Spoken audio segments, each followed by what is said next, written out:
Welcome to the September meeting of Policy and Resources Committee.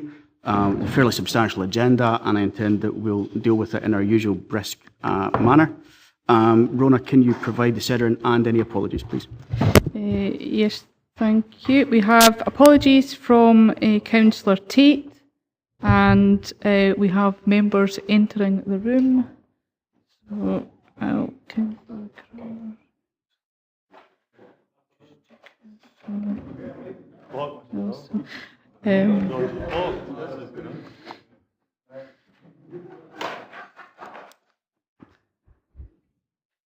and as we start the meeting, councillors Charteris, Fairbairn, Ingalls and Maitland are not present. Okay, thank you. Thank you. Thank you, Rona. And to note that Councillor Little is replacing Councillor Surtees on the committee. Welcome to your first meeting. Item 2, declarations of interest. Do any members wish to make a declaration of interest? Okay, in that case, item 3, the minute of the meeting of 14th June 2018. I'm happy to move. Seconded. Members content? Thank you. Item 4 is a convention of Scottish Local Authorities and Improvement Service Annual Conference and Exhibition, 11th and 12th of October 2018, report by Director Corporate Services. Members will be aware that COSLA is holding its annual conference in early October. This report presents us with the opportunity to consider the level of elected member attendance at the event. In recent years, each political group has nominated one member to attend. I'm quite happy to move that we continue with that long-established practice, if members are content, unless anyone is otherwise minded. Agreed. Thank you very much.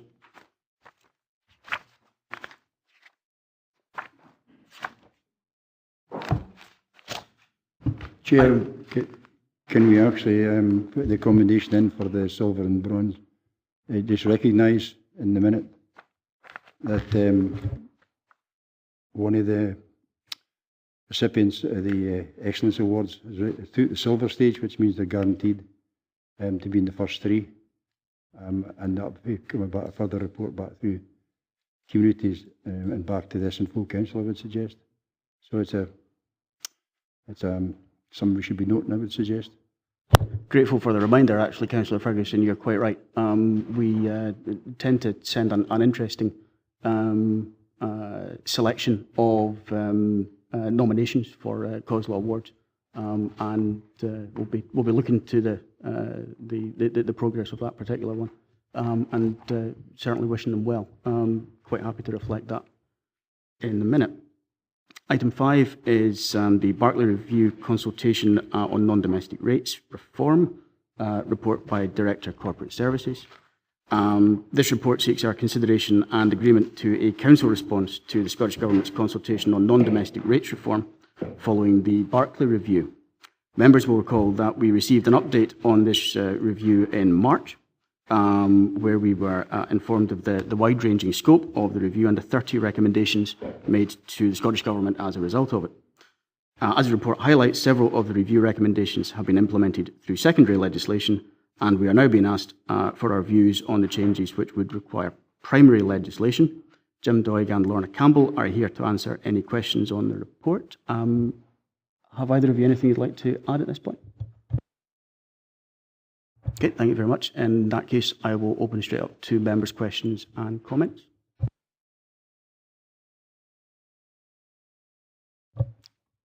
Councillor Nicholl. Thank you, Chair. I noticed that there's a sort of nurseries and things like that can get discounts or pay lesser levels of rates.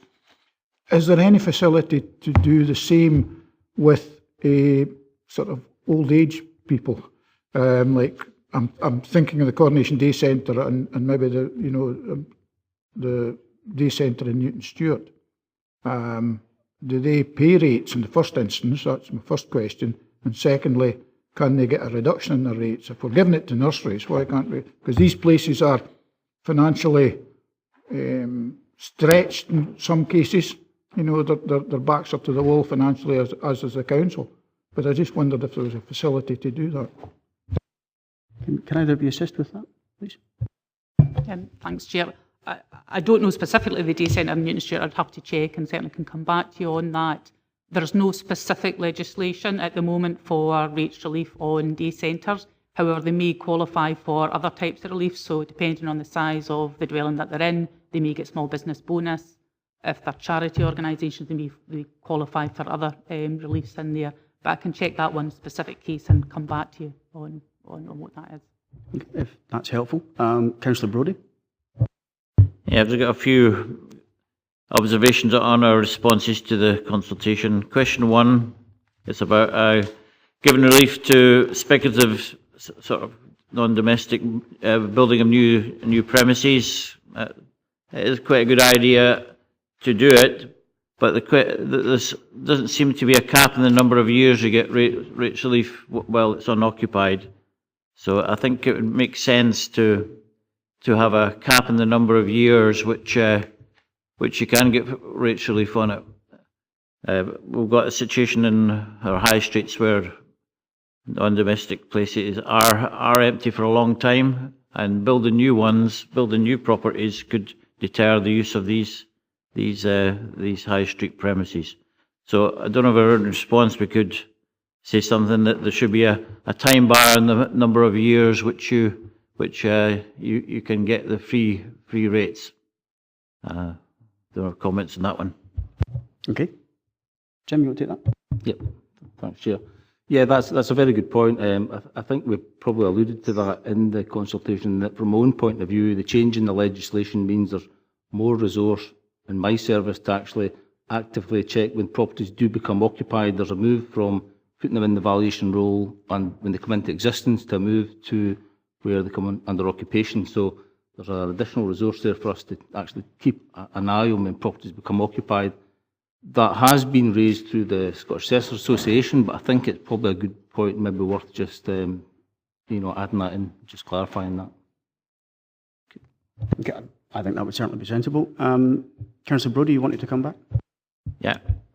And question 3, it's about this one is about the number asking out of town developments to pay more rates, or have the discretion to do that. I think out of town centres are under threat as well. The number of these chains number of these big stores are now starting to close as well because of online shopping. What I think is that when we assess the rates for these out of town developments, these assessments should be fair and reflect the fact that the amount of business that they get. So I just want to know what people think about that, whether it's a good idea to actually just impose more rates on these out of town developments, or whether the valuation should be realistic in the first place. It may not directly answer your question, but you'll note that in the response, we're actually reflecting a slightly different priority, where we have an interest that's reflected in the council plan, in being empowered to take the principle, effectively, of the increase for out-of-town or predominantly online businesses, but apply that to long-term empty town centre business premises, which are clearly an issue in a number of our town centres. So, I think our response is trying to suggest to the government that there is another way of looking at this, which might actually be of greater utility in many areas, but certainly quite possibly in ours. I'm not sure if that necessarily addresses your point, but I hope it's helpful. Is there any observation you want to make on the out-of-town retail issue? Yeah, the question here is not specifically on whether we'd want to take part or the criteria, but I think I know the members in the past have been keen to support town centres, and one of the methods for doing that is potentially to have some sort of discretionary power on out-of-town retail. Very loose in terms of how far that extends or what the discretionary powers will be, so it's difficult to say, but certainly it would provide some degree of support to use those additional rates to support town centre.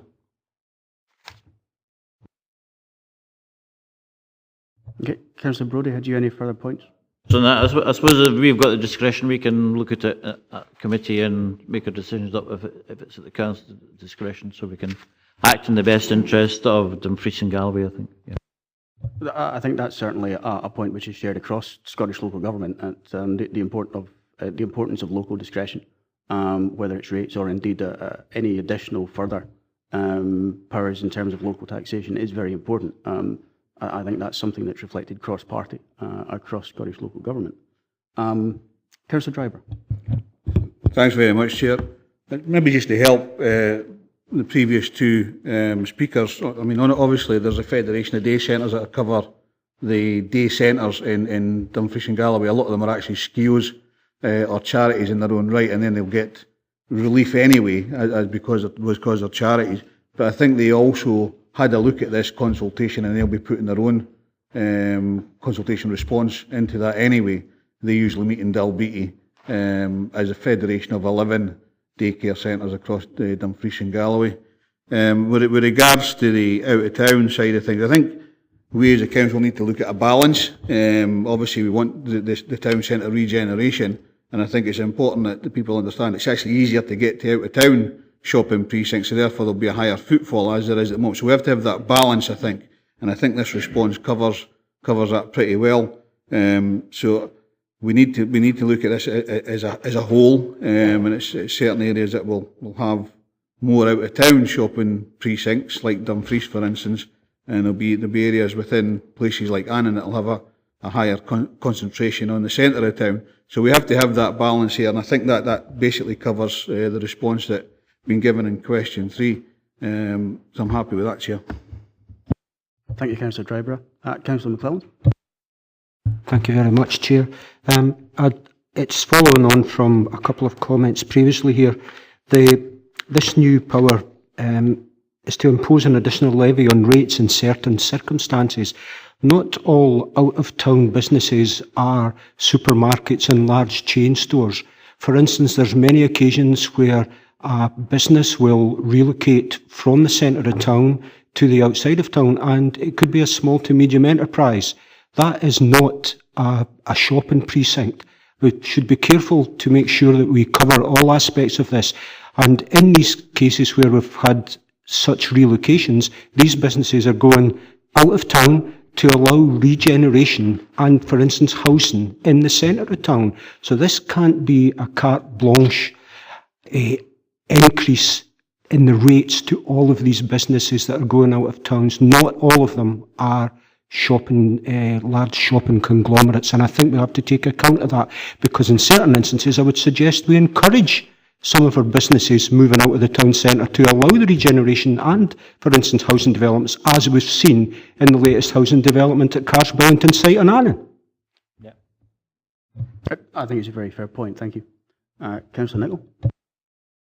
Yeah, thanks, Chair. I noticed that if we're going to go from 5-year valuations to 3-year valuations, will this mean an increase in personnel to administer this? And will that mean a further budget pressure in years to come?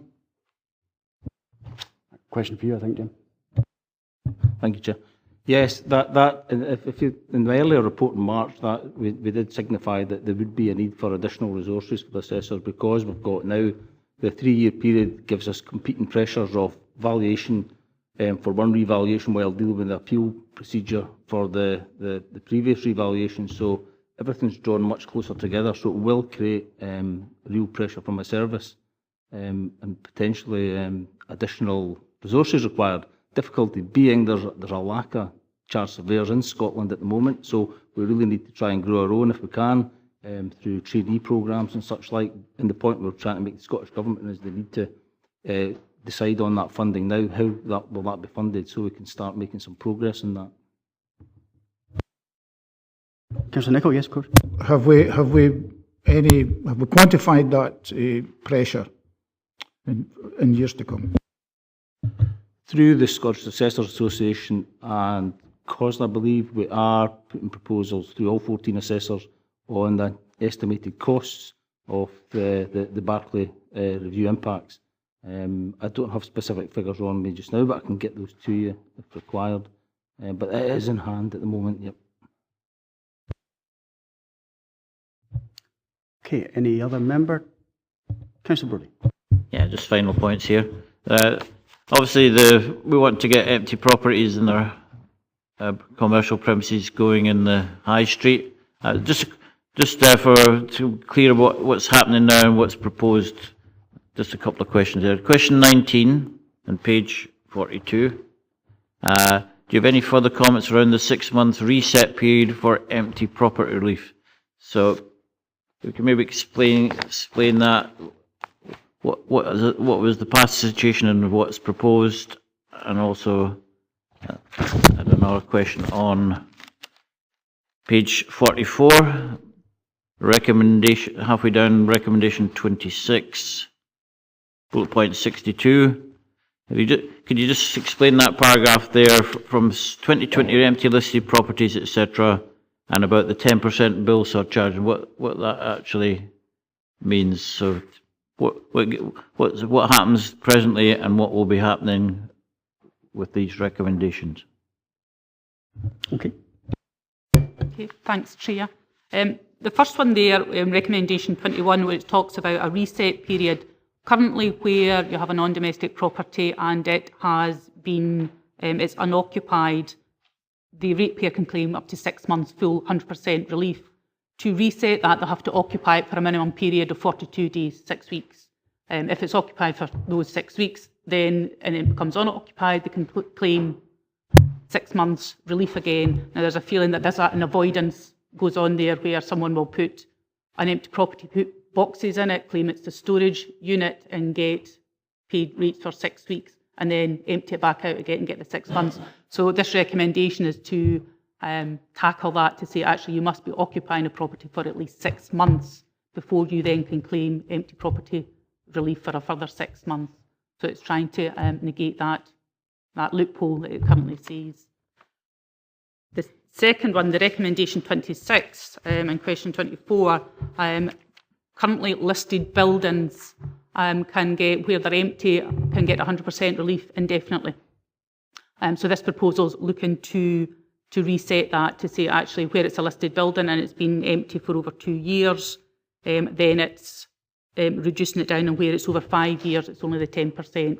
I think we had a quick look, we've got about 81 buildings in Dumfries and Galloway that potentially would be impacted by that change in that legislation. And I'd have to say some of those buildings are council buildings, so there would be an impact for the local authority if that goes through. Just like to thank you for that answer. That's good. Okay, I hope that's helpful. Is there any other member? Councillor Thompson. Thanks, Chair. Yeah, it was just to follow on from what the officer was explaining there. Obviously, there would be a notional idea of, well, actually, we've got X amount of properties that we know of in this region which would fall into some of these categories that are being tackled by these changes. Do we have a sense or a kind of idea of, well, what would be the resource implications, or what would be the additional revenue, or what, do we have a sort of idea of what that looks like if these go through the way they're sort of presented here? We haven't fully looked at what the additional costs to us would be, or, I mean, obviously there's extra administration if you're having to review empty properties and ensure that that has got extra administration attached to it. How many properties we're currently going that we think there's an avoidance in there, we've not got a complete handle on that yet, but it's an exercise we would do. Additional income from the listed buildings, instead we've got 81 that we know is there.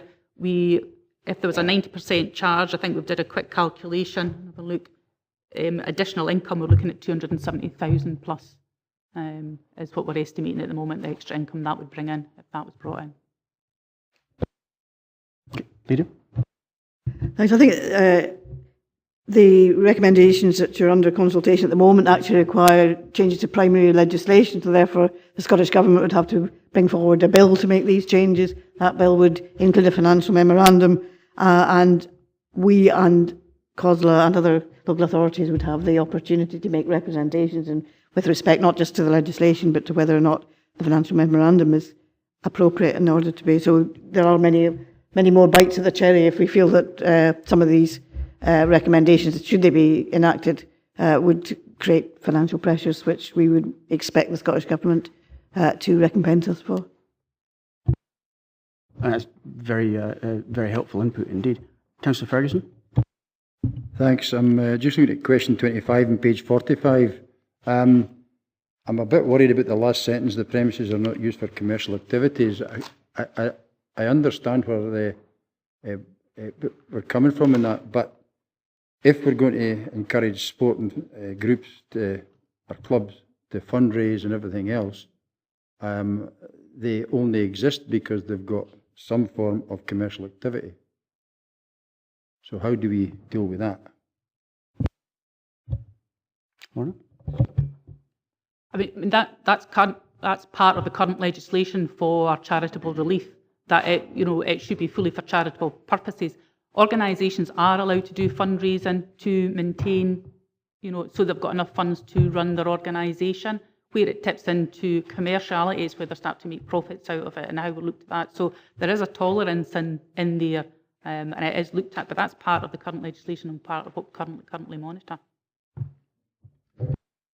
Thanks very much. I'm thinking particularly of sponsorship deals where they're very lucrative for some sports clubs, particularly when they're on TV or telly, or radio or national media.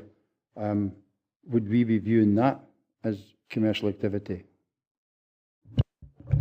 Yes, where it's, if you're talking about lucrative and they're making substantial money out of it, yes, they would be ineligible for charitable relief then, yeah. Okay, if we've covered everything members wish to raise, we'll turn to recommendations. I think we have broad agreement on one amendment at question 1, is that right? So if members are content with that, are we happy to agree the draft response with the, perhaps you could remind us what the amendment was at question 1?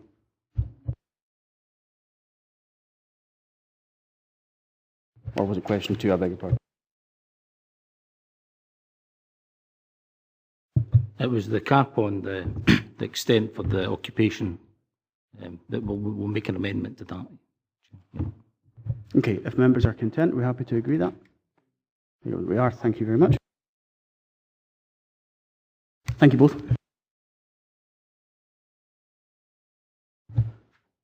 Item 6 is the draft Dumfries and Galloway British Sign Language Plan 2018-2024 report by Head of Legal and Democratic Services. This council has a commitment to increase equality of opportunity, ensuring that we work to include people and treating everyone fairly and with dignity. That commitment extends to ensuring each person in our region is given the opportunity to achieve their full potential. I therefore welcome the development of a plan to promote and support British Sign Language users in Dumfries and Galloway. The report before us provides for a joint approach to this aim with a range of local partners and a clear approach to engaging BSL users in its development. Ian Mackenzie and Fiona Wright are here to answer any questions on the report. Is there anything either of you would like to add at this point? No, nothing to add. Just happy to take questions. Thank you very much. Members, questions, comments? Councillor Campbell. Thank you, Chair. I think this development is very welcome. I'm noting that it's a 6-year plan. The one concern I've got is that the various actions that have been outlined in the plan are all based on achievement by 2024. I've got a wee concern here that the actions aren't timelined because some will be more of a priority than others. And I can foresee a situation where in 4 to 5 years' time there's a rush to achieve all these various actions. So has there been any discussion on the prioritisation of these particular actions in terms of where we'll be in 1 year's time, 2 years' time, 3 years' time? And just give an example, reviewing guidance and policies on accessing interpretation and translation, I think that should be something that we're achieving at a very early stage rather than simply being based on something that we'll achieve within 6 years. Can you give me any sort of information on the timelines to progress these actions? Okay. I think in regards to the timelines, the plan is currently a draft plan, and with the implementation of the plan, it would then become the responsibility of the services and the partners to incorporate the suggestions of the BSL plan into their working plan. So there isn't the prioritisation of them as such yet, but once the plan is agreed and live, it will be the responsibility of services and organisations to incorporate the BSL plan into their individual plans for adding actions and timelines into. At the moment, there's no prioritisation on them, you're correct, but it's something that I can pick up with the partners tomorrow. I have another meeting with them tomorrow to discuss, and I can get back to you certainly on that action after the discussion. Councillor Campbell, you want to come back? Thanks for that. That's great.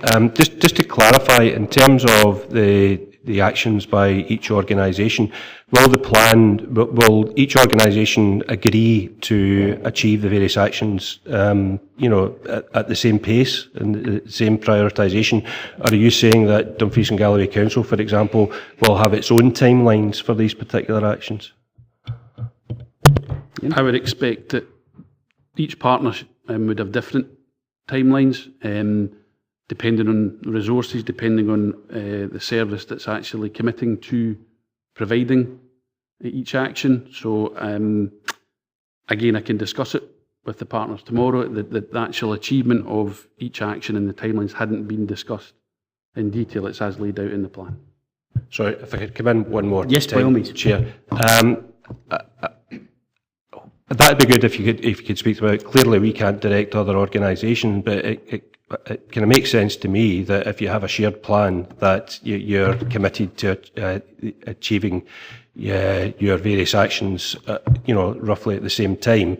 At the end of the day, this is about improving the accessibility for people who have to use British Sign Language, and surely the organisation should be working at the same pace. But you don't have to come back, just making the point. Okay, thank you, Councillor Campbell. Councillor Little. Thank you, Chair. I also welcome this. I think it's great. Statistics constantly changing, but we've got over 1 million people in Scotland alone that's hearing impaired, over almost 57,000 profound and severe. So I've fully encouraged this. On page, got here on page 60, the fourth point down, that we will promote deaf culture to address social isolation by working with schools, nurseries, families in a similar situation. Now, I'm not sure whether this is within our gift or whether it's up to head teachers, but will we be sort of encouraging or introducing or implementing sign language into the curriculum? I've done deaf awareness training, and it was so informative, it was great, but the actual sign language, is that something that we will be bringing into actual schools? Ian? I think I would have to ask the Education Department. There are certainly teachers who have BSL qualifications to help sort of the integration for deaf or deaf children, but it's not a question that I can answer at the moment, but I can certainly make a note to see and come back to you on whether it's the plans to be implemented into the curriculum. I don't know at the moment. Okay, Councillor Little, yes, of course. Thank you. I don't know if my fellow members will agree, but I'd really like to see this as part of our council training as well, member training, if that's possible. I will pick that up with probably the legal and democratic services manager and look into that for the training as well. Indeed, any member that wishes to avail themselves, I think, is perfectly reasonable. Councillor Ferguson. Thanks very much. Again, it's very worthy, and we should obviously be engaged in this. I'm a wee bit worried that the Dumfries and Galloway Heard, the hearing group, which is commissioned by the Integrated Joint Board to help people with a hearing impairment, are they included in the consultation? And where's the Fire and Rescue Service? Because they deliver extremely valuable fire safety stuff to people doing this line. So is it by omission, you know, or is it were they asked and didn't participate? The fire and service were invited to participate, but they're on a national basis. They will be doing it as per a national plan.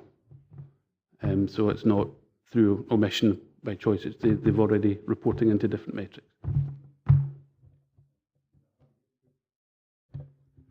We've got 2 consultation events. We're consulting across the region, and we've got a consultation event on the 19th of September and the 26th. The invites have been sent out and that the events are being advertised, so we would hope that they will be invited and be coming. It's an open invitation. Okay, thank you very much. Any other member? Councillor Thompson. Yeah, thanks, Chair. It was just, I mean, I suppose ultimately, although the plan is still to be, I suppose, finalised in its detail with all the partners, I suppose what we would hope, if you were any person in Dumfries and Galloway, you would want to have equity of access, I suppose, to the support that this plan sets out to try and achieve across the region. So I'm wondering, are we having to take care effectively that we might have pockets of where this is strong and other places where it's weak, depending on how individual schools or organisations or whatever it might be across the region embrace the rollout of this? Ian? I think the consultation events will help unearth that. The knowledge that the events will bring and the issues that will raise, we'll hopefully be able to address your concerns and questions there. But until we actually speak to BSL users, I can't speculate on what the consultation would bring. Happy to come back on with the results of the feedback from the consultation events. You want to come back? Yeah, and just on that point, so I take it there will be a sort of timely follow-up back to this committee to sort of explain the outcome and what's happened with the consultation, or? I'm sure we'd be quite happy to put that on a future agenda. Absolutely. I'm happy to report back. Okay, appreciate that. Councillor Nicholl. Yeah, thanks, Chair. I'm all in favour of this. I think this is a great thing because as I get older, I find the hearing a bit more difficult. What do you say? But will it require more resources in the longer term? And if it does require more resources, how do we fund that? We have, with this implementation of this plan, there is some additional funding, and we also have funding through the See Here strategy to support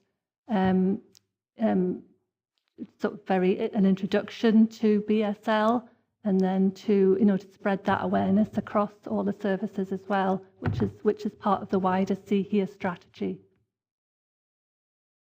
Does that help? Yeah, I mean, I see a figure of £11,000 here.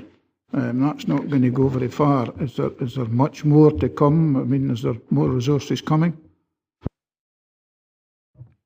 The amount of funding that the council receives for the See Here strategy, which does link with the BSL plan, is £9,000 a year. And that strategy is about increasing awareness, for people with visual as well as hearing impairment. Okay. Any other questions or comments, members? In that case, we will go to the recommendations. Are we content to note the British Sign Language Scotland Act 2015 requires the Council to prepare and publish a plan? Note that the draft Dumfries and Galloway British Sign Language Plan for 2018-24 has been prepared in partnership with other local listed authorities, etc. We're content to note that. Item 3, consider and agree the draft plan. We've considered it. Are we content to agree it? And at 4, agree that subject to any changes required to the draft plan following consultation, Director of Corporate Services be delegated authority to agree these with partners and sign off the final plan, and that elected members will be advised of these prior to the publication of the final joint plan. Are we content to agree that? Thank you. Thank you both very much.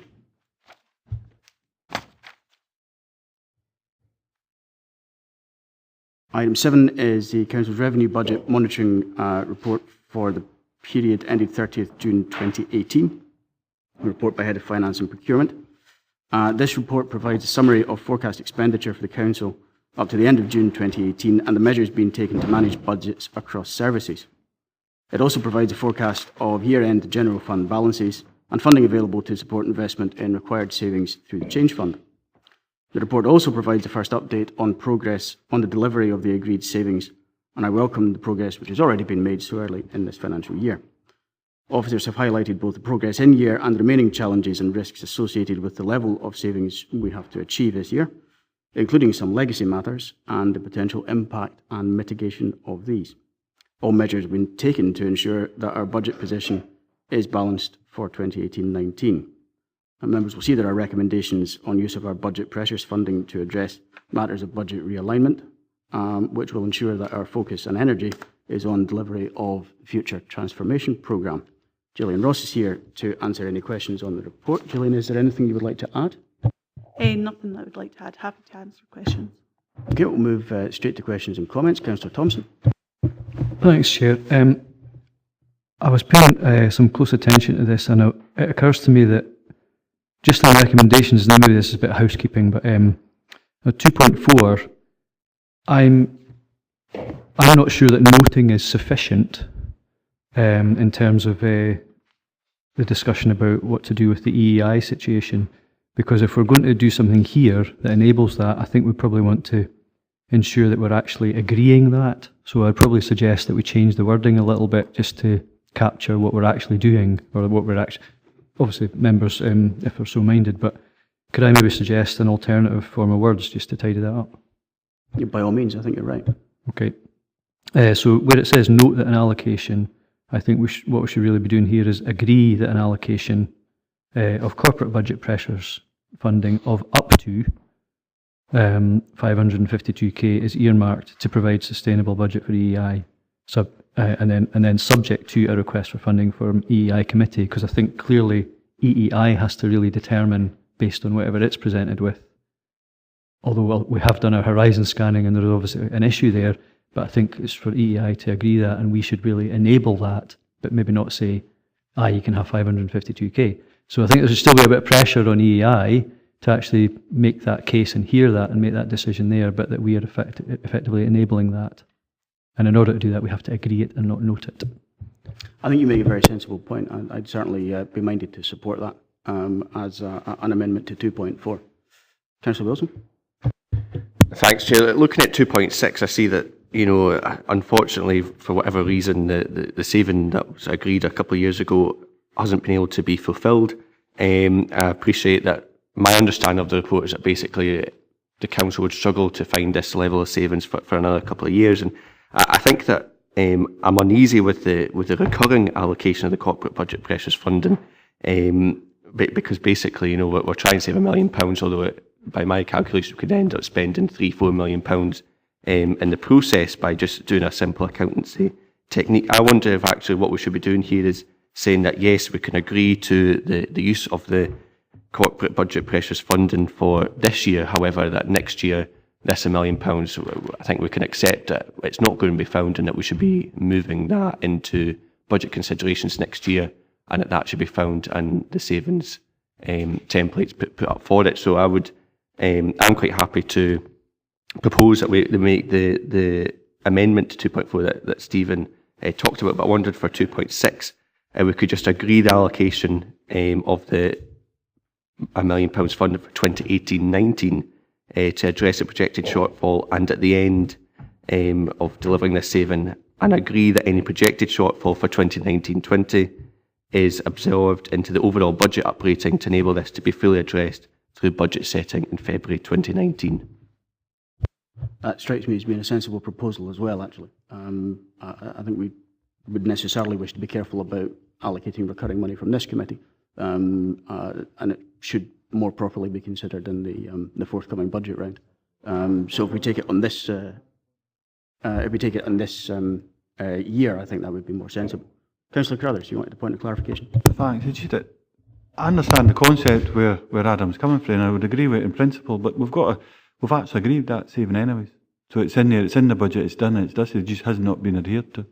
So that's where it can, that's my understanding of that money's what you're talking about, unless I'm wrong there. So to go back and and put it in a different line, we've already made that decision. So there's a principal discussion, I think, around about that. Why should we be going back and revisiting that decision that's already been made when it's already been made? That's my understanding. Adam, you wish to clarify? I think that there's some points. I think it's about saying that for whatever reason, I wasn't here at the time when that budget template came up. It's not going to be delivered. The paper's telling us it's not going to be delivered. And essentially, why should we continue to keep that going when the advice is telling us it's not being delivered? I think an explanation as to why it won't be delivered would be handy.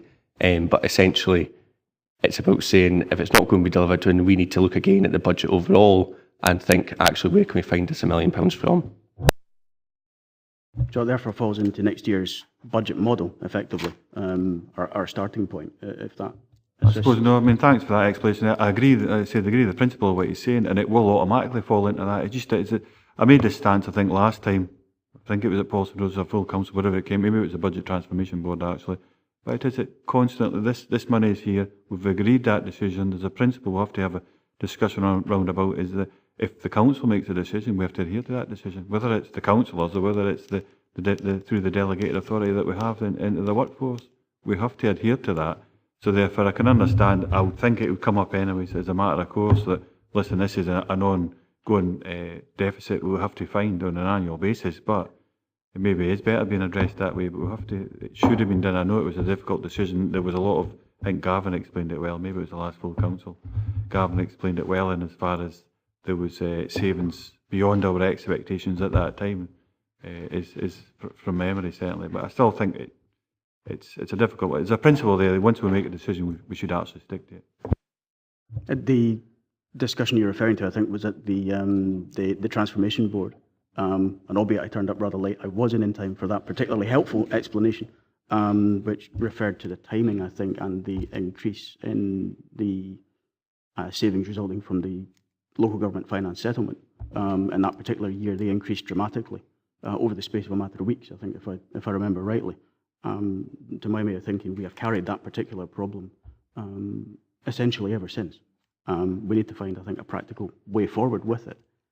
Councillor Wilson, you want to come back in? Then if you wouldn't mind, I do think that Ian's got a bit of a point. It's my understanding that the original template that was put down, I wasn't here at the time, but it's my understanding that about 50% of the saving has actually been made, or thereabouts. And I think it's about saying that, obviously the council did make a decision that should be carried through. Essentially, in carrying out that decision, only about 50% of the saving has actually been able to be made. And it's about saying that the council is, here at Paulson Resources, I would like the council to say that we'll observe that in the budget setting process at the beginning of next year, and that essentially that decision will mean that for councillors and full council, in February we will look at how that £1 million will be saved, and we would expect that decision to be implemented and that saving to be made. Good. Thank you, Councillor Wilson. Councillor Johnson?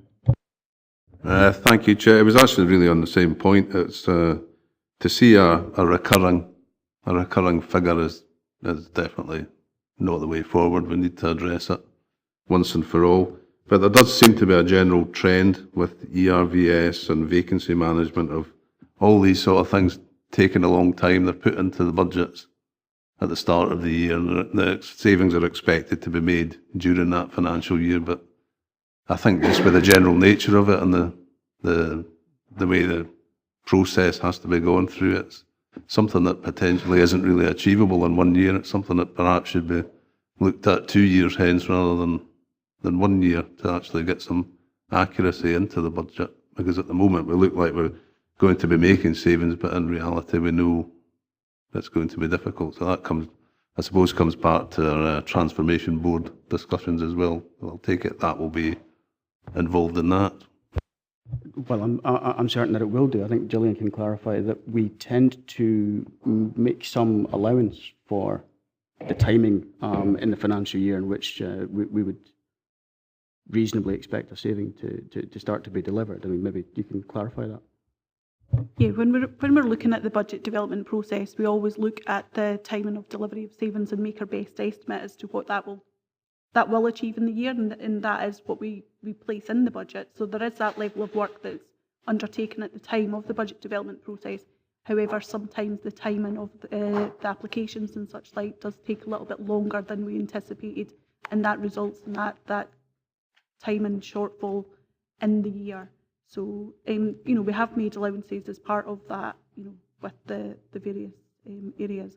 But this saving in particular has become quite challenging, and I don't know if it's helpful to sort of explain the level of savings that we have delivered, you know, in the council as a totality over that period is still quite significant. So although we only delivered 693,000 of the 1.5 million in 16-17 of that saving, we actually delivered £4.3 million worth of staff-related savings that year.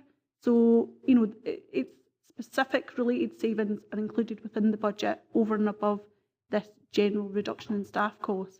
And then last year we delivered another 505,000 on this specific saving, but there was an additional 2.3 million in other specific staff-related savings. And in the current financial year, we've actually approved staff-related savings of 2.7 million. So, you know, it's significant amounts we are reducing from the staff budgets, but it's the extent to which these are don't have a specific nature addressed to them that is providing a particular challenge in terms of addressing that £3 million original saving. Okay, I hope that's helpful. Councillor Nicholson, my apologies, I hadn't realised it was an earlier point. That you No, well, it's just been answered. The point's been answered by Joanne there as well. But on a more general point, there has been comment regarding some discussions within the Business Transformation Board, which obviously this committee hasn't been privy to, so we are a bit in the dark about that, and I think you clarified that to your answer to Councillor Carruthers, but I think it's not helpful, you know, if we do get part discussions from a Business Transformation Board coming to a committee, and then it creates you know, some confusion. I take the point. We can reflect on perhaps how this committee is linked up in terms of the Transformation Board. Certainly the reporting from the Transformation Board is to full council, but given the delegations we have in between times for the council's overall finances, I think we maybe just need to make sure that there is a communication loop there. It's a very fair point. What we don't want to do, we want an open and discussion within the Transformation Board, and we don't want to curtail that in any kind of way, whereas, you know, if some of the discussions might be partly relayed to your committee, then that is not helpful. Yeah, I think you make a very fair point. I think we'll consider that further. Councillor Thompson. Yeah, thanks for letting me back in, Chair, and I think the discussion seems to be in alignment, I suppose, although there's obviously a few things that we can always do better, but I think with 2.6 particularly, and I thank Councillor Wilson for raising it, but there's definitely, in the same way as we have as members of the EI committee and as council, we've certainly questioned directors over the achievability or the appropriateness of certain savings, and that's been sort of, I suppose, highlighted in recent committees whereby some savings have been more realistic than others, I suppose, in terms of being able to achieve. And just on the back of what the finance officer is explaining there about, there's quite specific savings that are related to specific staff savings. This was a very sort of general one.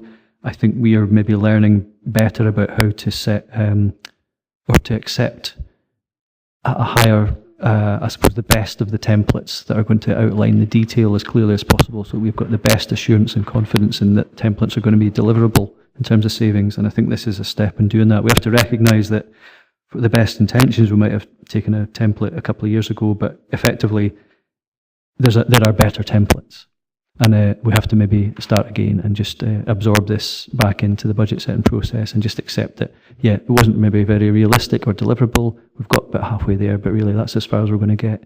So let's hope for better standard. Let's hope we do the scrutiny on the templates better so that so we get the best possible deliverable budgets. Very fair point. Okay, if there's no other member, Councillor Carruthers.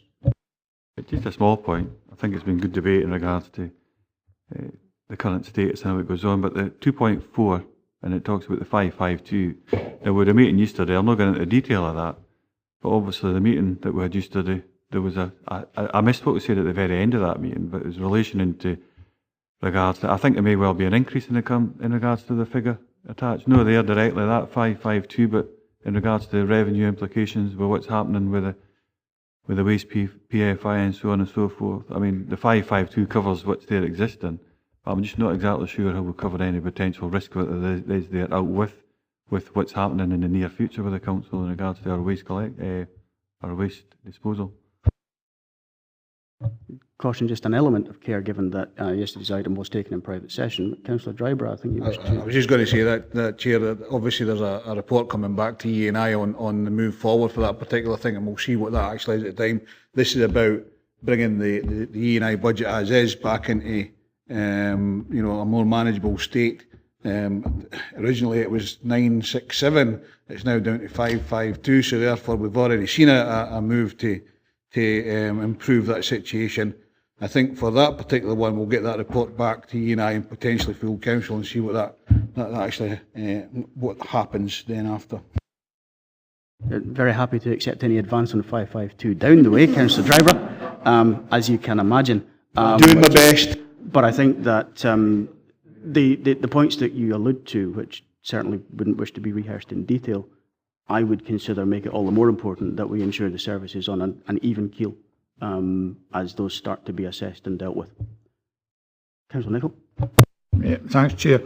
I noticed that one of the pressures here is that the valuation of the new Dalbeattie Learning Campus is significantly higher than anticipated, and this increased by 172,000. How did we get that wrong? We knew what we were building, did we not? You pose a very good question, and I'm afraid local knowledge doesn't assist me in that regard. Gillian, is there any clarification that you can offer? As I say, I think when the building or the plans were there, they associated or they made an estimate as to what the valuation of the building would be. However, once it's been assessed as part of the proper valuation reports that the team does, it did come out slightly higher than what was expected, and with increases there. The service are working at the moment on being able to address that through reviewing the budgets that contribute to the overall the new campus, and we're hopeful that they'll be able to address that. But there is a risk that there might be some aspects that might need to come back for further consideration of funding. Does that assist, Councillor Nicholl? I hate to suggest, but are we waiting on bits to fall off it so that we don't have to pay rates? Or, I mean, did we build something that was bigger than was anticipated? I mean, we knew, surely we knew what we were building, or did the builders run amok? Not sure that either of those questions are capable of being answered, but you can always have a try. I'm not sure of the technical processes that are involved in terms of assessing the rates or the rateable value of a building, but I can certainly, ask colleagues and get them to come back in terms of how much they had anticipated the building would be worth and what's impacted on that. But and I would take it this is the issue with having or not the issue, but this is just a consequence of having an assessment done independently. But Lorna, if you want to clarify. Clearly at the moment the assessor who's just left the room is conducting his independent work on setting rateable value. The council, in terms of all its property, seeks to get the best effect from that, and we're currently in discussion around a number of properties with the assessor through the normal appeals process. Okay, if we have exhausted this subject, I think we probably have. Can we turn to the recommendations? So at 2.1, are we content to note service performance against budget? 2.2, note progress against delivery of agreed savings as detailed in the appendices, etc. 2.3, note estimated change fund balance 1.162 million with its attendant warnings. 2.4, which is now amended, to read, agree that an allocation of corporate budget precious funding of up to 552,000 is earmarked to provide a sustainable budget for EEI for 2018-19, subject to a request for funding from EEI committee. Are we content with that? I didn't quite hear that, Councillor Dryburgh. Perhaps it's as well I didn't. 2.5, are we content to agree an allocation of corporate budget precious funding of 270,000 to Business Technology Solutions? We are.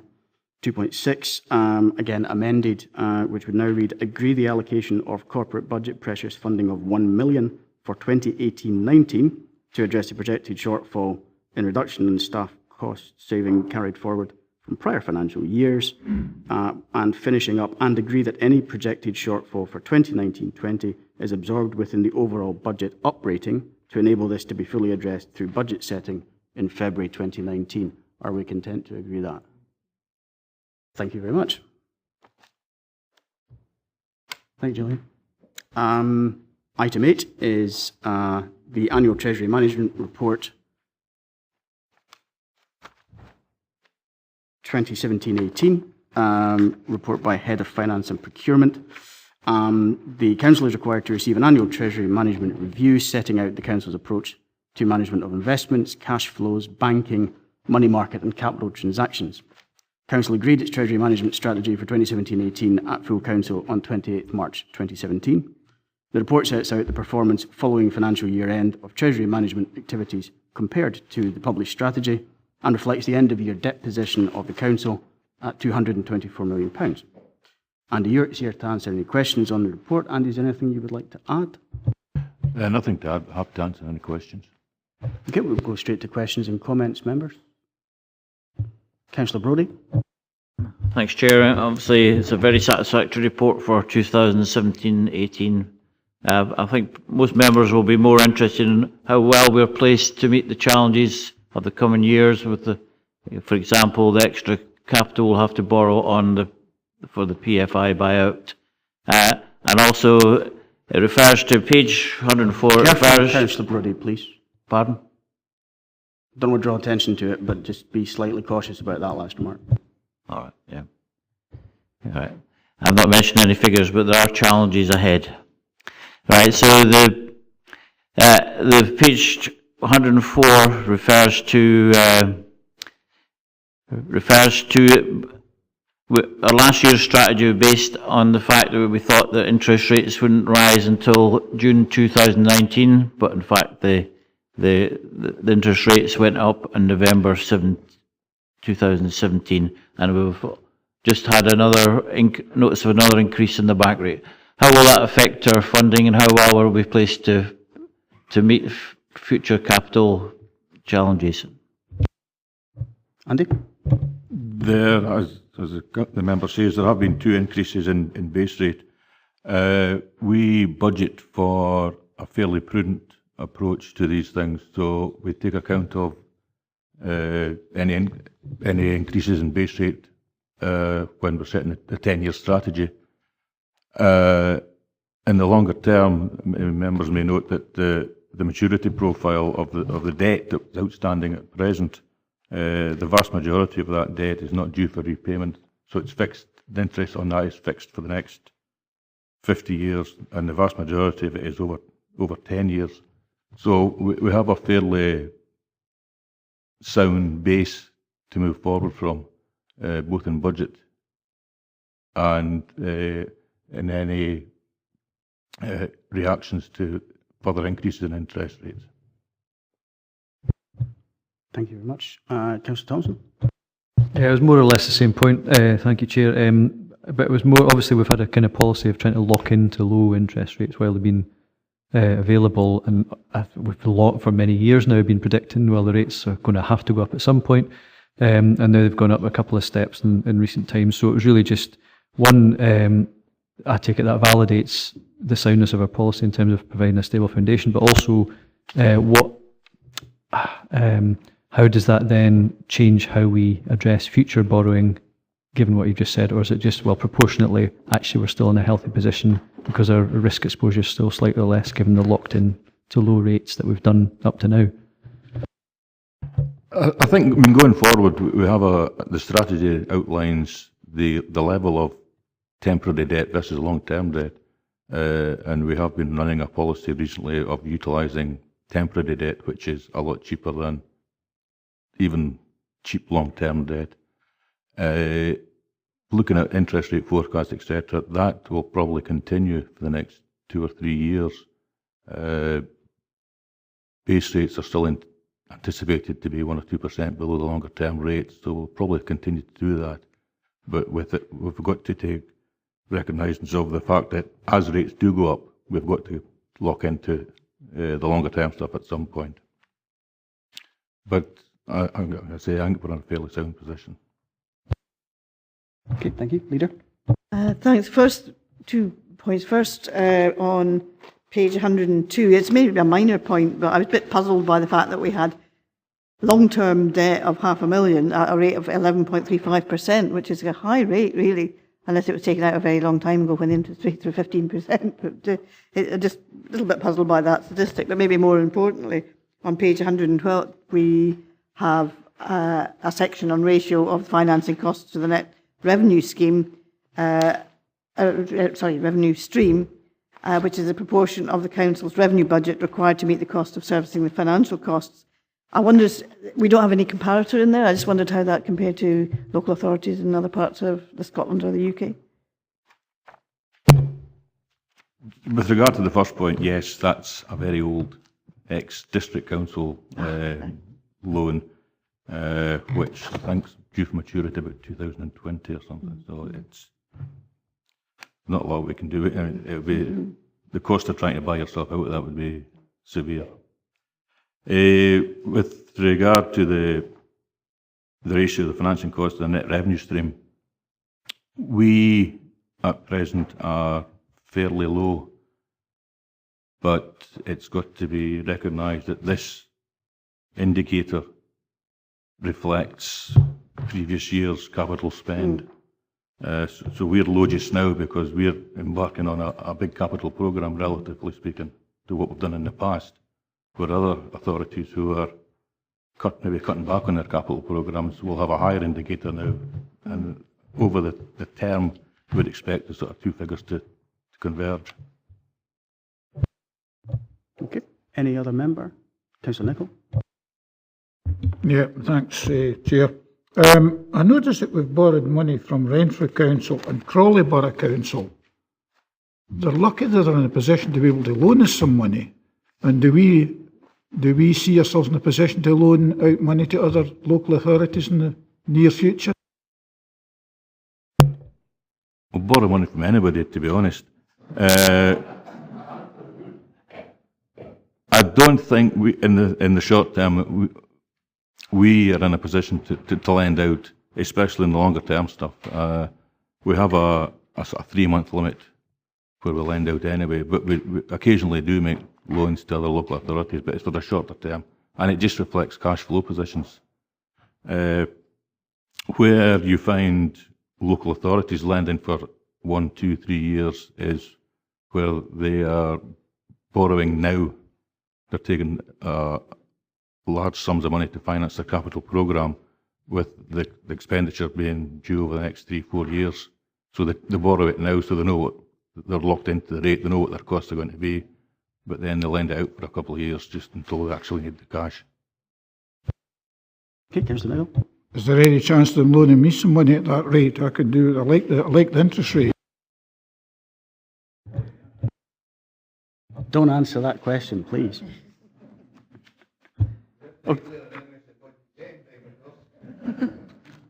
Okay, let's move to the recommendations. Yes, of course, Councillor Crowes, please carry on. Thanks, Chair. Just a small point. See on page 114, which would just be helpful for myself, I'm being pedantic here maybe as well, but some kind of line of trajectory, some table, some graph that would actually show, see as it actually would start to balance off. So a simple type of flow chart almost graph that would say, okay, we see the level of money and funding that we're paying, just how that starts to taper off. So we will actually see ourselves reducing that level of debt, the timelines. Just maybe in future reports, if that's possible, it would certainly help me just be able to cast my eye over it and analyse it much, much quicker. Thank you, Chair, if that's possible. Is that something that's possible to provide? We can put in graphs for that. What members would have there's 2 tables there, the one on page 114 and the one on page 105. 114 shows the maturity profile of the external debt, so that shows when the actual debt is to be refinanced, etc. Whereas the table 105 shows the level of the capital expenditure, which is still to be written back to the capital programme. That's the profile of how it's to be written back over the next 40 years. So it's two different tables, but we can put tables in there to show you how things are progressing quite easily here. Okay, Councillor. Much appreciated if that was possible, Chair. Thank you very much. Okay, we shall move to the recommendations. Are we content to note 2.1 and 2.2, 2.3 and 2.4? Thank you very much. Item 9 is the Corporate Services Business Plan 2018-2023, report by Director of Corporate Services. This report presents the new business plan for the Corporate Services Directorate. Members will recall that in agreeing our council plan arrangements, Directorate business plans were also agreed, ensuring the delivery of the council plan is central to the activity of directorates and services. Members will recognise an improved approach to performance information and reporting, with clear trend information, targets and benchmarking being made available where indeed it is available. This should provide for much clearer reporting both for scrutiny and for future consideration at this committee. The development of business plans also required that services bring together essential financial and workforce planning information, and I welcome the inclusion of these important aspects of the Directorate's activity within the plan we are considering today. I know there has been wide engagement of Directorate staff both in production and development of the plan and its content, and I'm pleased to note that the business plan has incorporated comments and feedback from staff. I'd also like to thank members for their positive contributions at the members' seminar on the development of this business plan, which was held on 14th August 2018. Lorna and her team are here to answer any questions on the report. I don't know if there's anything any of you would like to add. I'll take it there is not. And Leader, beg your pardon, please carry on. Yes. Just a minor question, I suppose, but it's really about the setting of the annual targets. Right. For example, on page 141, which ensure where practical all our buildings are used by the public are suitable for and accessible to disabled people. We seem to have achieved 96.1% in this year, but the annual target for, last year, and the annual target for this year is only 95%. So I just wondered why the target had reduced if we were actually already achieving higher than that. And similarly, we've got on promoting fairness and respect across our organisation and communities. Our target for last year was 7%, and then it's reduced to 5% for the gender pay gap. And it seemed there were a number of targets where we seem to almost be resting on our laurels and reducing the target. We've actually managed to achieve better than that, and we seem to be reducing the target. I just wondered why that particularly was. Or where, in fact, sometimes we have achieved over our target. So, for example, on page 151 of consulting, engaging, communicating effectively on health and safety arrangements, we managed to achieve 36 in 27-18 against a target of 32, but our targets remained at 32. So just a little question about whether we're challenging ourselves enough. Okay, I'd like to take that, Paul. Chair, I think very much the intent is to challenge it. The example on the suitability and access to disabled people, we know that target over time does fluctuate. So we still believe if we reach the proposed target of 95, that's actually reasonable against that indicator. And we've improved things like the gender pay gap because we're looking to put some measures in that should see good and optimistic changes. So it's very much on a target-by-target basis, just looking at some trends, looking at what the benchmarking framework tells us and how we feel we can do for future years. I suppose particularly in the accessibility of our public buildings, surely we're not going to get less accessible. I mean, most of our new buildings are going to be designed to be accessible, so I would have imagined that our target wouldn't reduce on that particularly, or our achievement wouldn't reduce on that. There can be some changes over years, just where some buildings will come on and offline, so those will affect the overall target. So we've gone for 95 just based on a feel for what that target means, but still to set a challenge. Okay. Councillor MacLeod. Thank you, Chair. I would like to refer to page 153. And as usual, I've always paid very close attention to anything related to health and safety.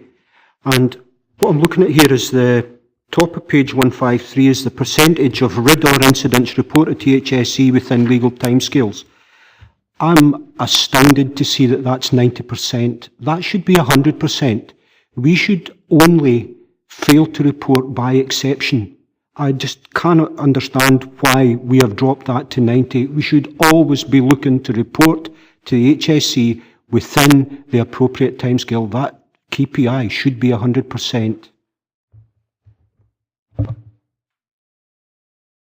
Okay, Lorna, are you taking that? Certainly take that on board.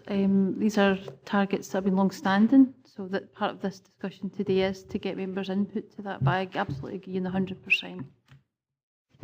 Okay, Councillor MacLeod. I'd just like to come back with another observation. It was 100% last year, and I really re-stress it should be by exception. That's a very fair point. We will amend that. Okay.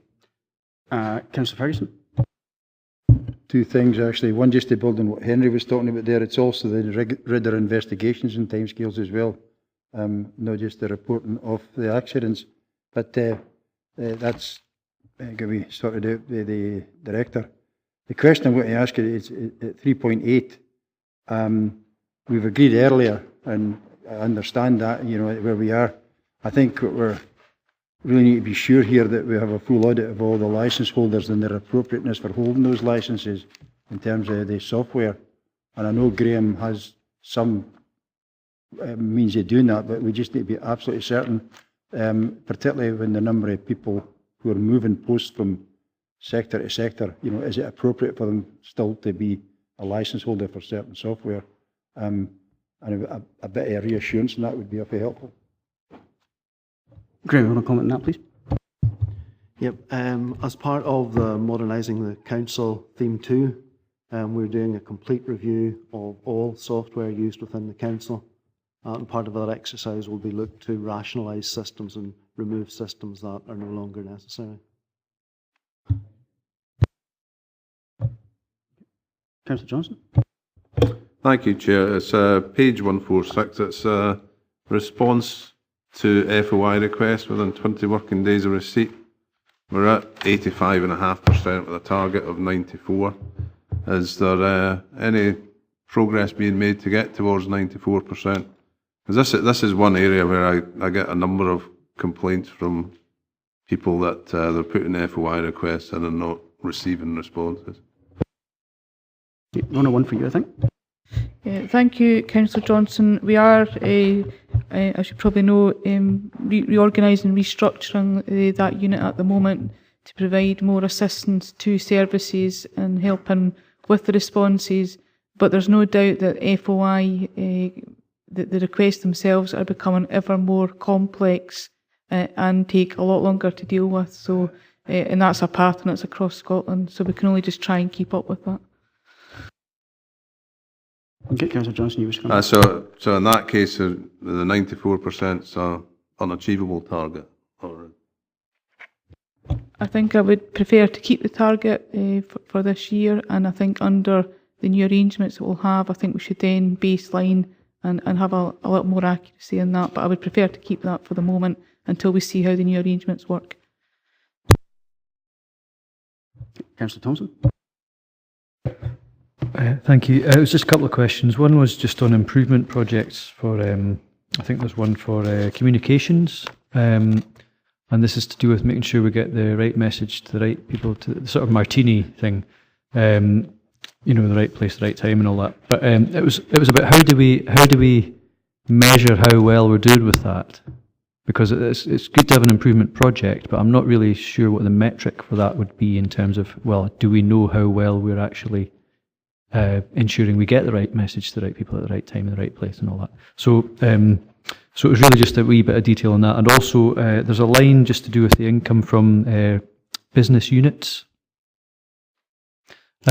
which is around about 245k per year, I think, reported in this one here. So it was really just to understand, is that accurate? Because I think there's a line above that saying that there's an internal recharge of 150,000, which is a cost. And I've also had a recent EMES inquiry which indicated that the income from business units was closer to £300,000. So it's really just to get, maybe sort of after the committee, or to get that detail maybe offline, just clarification on what that figure actually is. So if you could oblige, thank you. Lorna, can you assist with them? Well, with both. Maybe try and pick up from Councillor Thompson the reference he's making to in the ABB, sorry.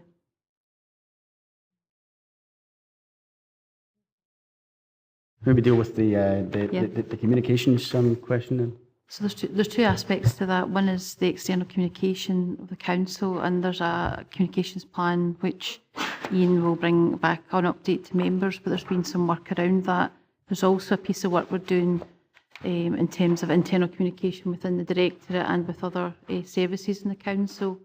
That's been led by the business manager, but also with a team of staff from all our Directorate, different services who are leading that. That's about improving communication between services, between individuals, how we communicate information, how we keep people up to date. That's very much been influenced and set by our own staff about their expectations. So that's the work there, and we'll provide written updates to members about the work we've done, and we'll look to measure impact of that in due course. Thanks, Chair. So I've got my references now. I didn't realise I was the next in line to ask the question. So yeah, that was page 148 was the implementation of the council communication strategy. So as you've just explained, obviously that's being developed. But I think if we are going to embark on stuff, it's good to know that at least there's a way, whether it's written report or a metric, that we can actually determine how well we're getting on. And the other one was the page 176, which is the line about internal recharges. This is to do with apportionment, ABB page, basically. So it was really just to get a wee understanding, but I have a funny feeling that I'll maybe have to pick that up after this committee, because I've had an answer through EMES, which varies from that, so it's really just to get an understanding. Okay, so that one is to be picked up afterwards, I think. Excellent. Okay, members, any other points or questions? I'll take it there or not. In that case, turn to recommendations. 2.1, are we content to agree the Corporate Services Business Plan for 2018-19 to 22-23? And at 2.2, with the amendment brought up by Councillor McClelland, I should say. And at 2.2, agree the Corporate Services Budget for 2018-19 is detailed in Appendix 3. We are. Thank you very much. Thank you all.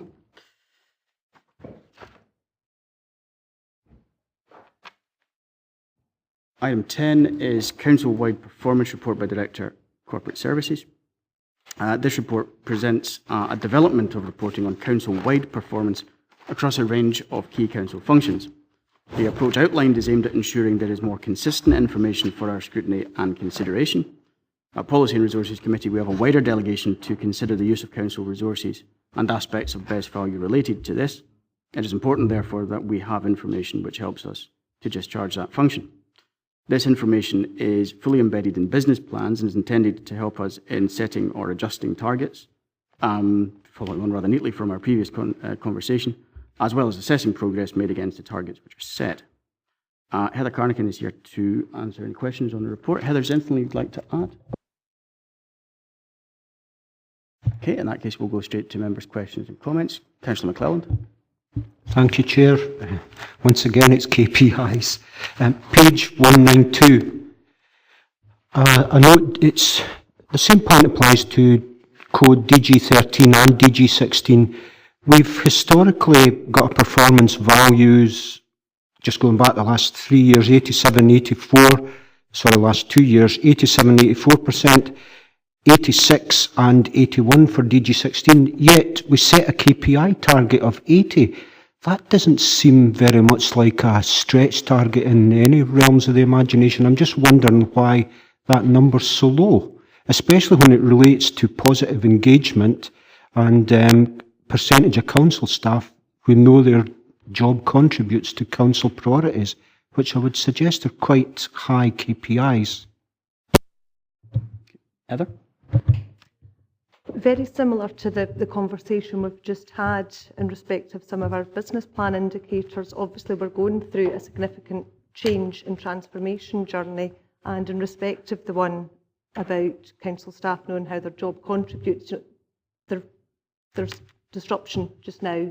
So we're working across the council to continue to raise that, and indeed the reason that we've started to trail the information at directorate split level is so as you can see the variation between directorates.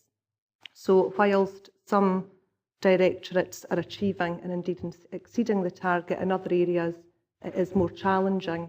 So, and in the report we actually say at paragraph 3.6 in respect of setting targets, currently we have a target that is equal for everybody, but there is opportunity to start to consider, do we want to look at setting targets directorate specific to try and encourage improvement over time to raise the level and try and get consistency across the directorate. Is that helpful, Councillor McClelland? Okay, thank you. Councillor Brodie.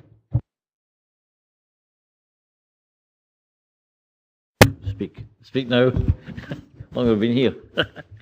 Right, we're following pages from Henry and following on from what Mr. Councillor McClelland said earlier in the last item.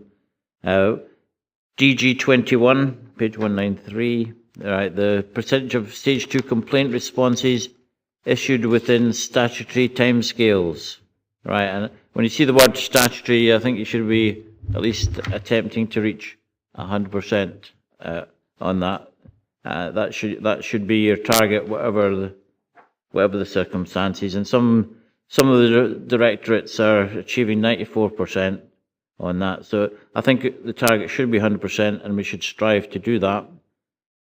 Probably to the same extent, the one above it, DG 20, the EMS system, we should aim for 100%, and some directorates are managing to over 90%. So I think probably there's no really reason why we shouldn't strive for 100% when we can, if an inquiry is going to take longer, we can extend the time period. Okay, Rona, one for you, I think. Yeah, the word statutory in that one is a little bit misleading in the sense it's a model complaints procedure handling process put down by the SPSO.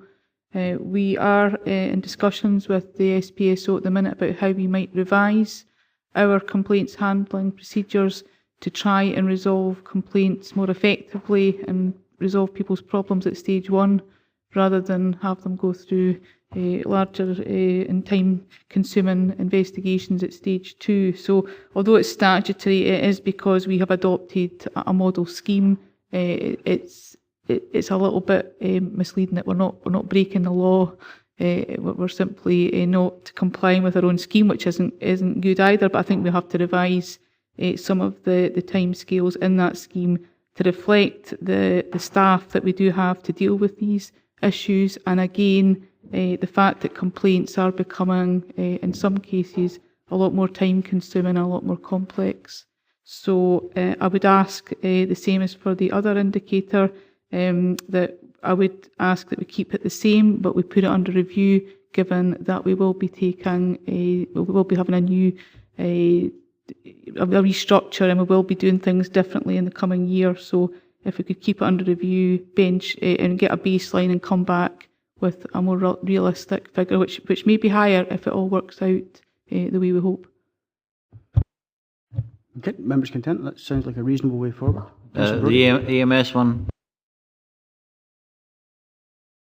Who's taking the MES? Lorna? I mean, I think the target is for 100%. I think there's some very complex EMSs that come in, and I think the performance similar to the complaints is not a reflection on the directorates, indeed our own or anybody else's. It's the complexity of some of the issues that come in and the need to respond to them. So if members want to set a target of 100%, then I think that's for members to decide, and we'll certainly strive towards that. But it's an understanding about the ability to respond to something that can be quite complex in 2 or 3 days, or indeed to be able to get information that relates to a particular case. Some of these relate to caseload and individual cases and constituents as well. So it's an understanding about making sure we get the quality of that, but also the timeliness of it as well. And we'll look towards the delivery of that and how we perform and bring it back to members. Okay, thank you for that. Leader, on the same point, I think. It's not actually that point, but it's on something that Councillor Brodie referred to, which is DG 21. On corporate services has what seems to be a nil response for last year. The 68% is indeed the average of the other 4, but I just wondered, when it says a nil response, is that nobody's complaining about corporate services in this? We had no stage 2 complaints last year. That's pretty good in that case. Excellent, long may that continue. Okay, who's next? Councillor Nicholl. Yeah, thanks, Chair. It's just on page 194, CSKEY02, a target of 85%. Now, the target's been the same, roughly speaking, well, it's actually risen from 80 to 85%. And in the previous years, we've either achieved it or exceeded it. And all of a sudden, in 17-18, there's a drop of down to 55% achieved. And I just wondered why there was such a major variation in that. Okay, Rona? The majority of these requests either come into social services or to education, and again they involve usually, we could be talking 20 years, 30 years information about somebody and their period that they've been with social services, had involvement in their cases. So they are incredibly time consuming to get all the information together. The information needs redacted, which is a job in itself, and we are looking at a new redaction tool that should limit the amount of staff intervention, but it still will need to be checked by a human eye at the end of the day to make sure that there's no other person's information going out with it. So it's quite complex. It's also that a particular indicator will need to be changed. I've just noticed that it's actually now down to 30 days under the GDPR and the New Data Protection Act. So we will need to work harder, and we have a working group established with social services to try and help them meet that target. Councillor Nicholl, you want to come back? If I could just come back, I appreciate what Rona has just said, but that doesn't explain why there's a big drop. We've been on or above the target in the previous 2 years, and all of a sudden we've dropped 30-odd%. I just wondered why there was such a drop in the 1 year. It has been to do with increase in numbers, but also the retirement of staff and the movement of staff in the service who are no longer involved in that. So we are trying to work with the service to form a new team who will, specialise in this. But as you can imagine, for it to be someone's full-time job would be absolutely soul-destroying. So it has to be a team of people where, that they take their turn in doing these requests, because it's quite a difficult job and it takes a long time. Okay, thank you for that. Councillor Dryburgh. Thanks very much, Chair. And I'm just looking at page 192, DG11. And that's no a postcode, it's actually a code for things like that, yeah. Percentage of staff who have completed an annual performance development review, and I keep on going on about this. I think if you get this right, you get DG13 and you get DG16 right. Now, because if you tell people how they're doing and where they are and what they actually do to contribute to the overall council's priorities, then they know exactly where they are, and that goes up to the roof. But I look at, over the last couple of years, and there's been a sort of fluctuation in all this, but there's been a downward trend in economy, environment, infrastructure. And I'm just wondering, obviously some of the people that work in that particular area are only part-timers. They work outside, for instance, they may work casually over the summer period. For instance, they work in caravan parks and things like that, and they may only work 2 hours a day. And we want the most out of them for that 2 hours a day for the 5 days a week that they're actually working. And one of those days may be a Saturday and Sunday when no boss is in place to do his PDR. So are we looking at this appropriately for part-time staff or manual staff, or making sure that we have the appropriate target in place for this? I think it's probably one of the most important things that we actually do with our staff, and we have to do it, but we need to make sure that we've got the right process in place and targets in place for that to happen. That would, I think, improve the level of positive engagement recorded in employee survey in DG 13, and it would also make sure people understand where they are on the priority in DG 16. But have we got this right, or do we need to review this and say who are the best people to do these guys who are particularly part-time, or even workers who are working between the summer months? Okay, I'll bring Lorna in, and then Paul for some of the detail. I'll ask Paul just to talk about the changes we're making actually about the PDRs. The PDR process we used was actually developed with the frontline staff in what was DG First. And so we've got really good engagement there. I know the managers in Enterprise and D&G do a really good job, quite novel ways of making sure the 2 hours a week, the 5 hours a week, the cleaners, etc., are really engaged with this. But we need to make it as easy as possible for people to have that, and recognise that obviously the seasonal workers as well. At the moment there's a piece of work which Paul described which we're doing, but we want to test that so that it's as easy as possible and as relevant for the individuals as possible when they're out doing really important work, whether it's caring or out and about in the jobs that they do as well. So we recognise that the work that was done, it was led by Kate McLeod previously, that we build on that, but certainly the model we use across the council is the model that we developed with the frontline staff, but it's time for review and time for development. Maybe ask Paul to describe. We're actually undertaking a fairly root and branch review of the PDR process to make it easier to do, but some of the returns, the values that you're seeing here are sometimes to do with recording and how they record it. And some services may in fact be underestimating what they're actually achieving. But frankly, unless we can validate that against hard data and facts, we record the kind of outcomes that you're seeing here. We've actually worked with services on staff who have got a few hours, and we introduced a programme of what we call PDR Lite, which recognises the fact that there can be an express form of PDR that takes place for certain staff groups, particularly when they're only working a few hours or where there's a greater span of control. So we don't believe this is the underlying difficulty here, and my service continues to work with services to try and G this up. And I think the 95% target should remain in place, given the importance of what we're talking about here. And actually, our journey continues. Sadly, you can see the reflection. It's taking a wee while, but we're continuing to introduce things that will actually make that easier overall. Can you come back to that? I mean, obviously, one of the things you said there was a PDR Lite, but we want to make sure people feel valued in what they actually do as well. And again, that comes back to making sure that people know what their job contributes to the council's priorities, and that would increase that side of things. There's no doubt there's a bit of difficulty with, especially if people are out lone working, for instance, in the middle of, Loch Maben on a caravan park that they just go to 2 hours a day, 5 days a week, and it could be any day of that particular week.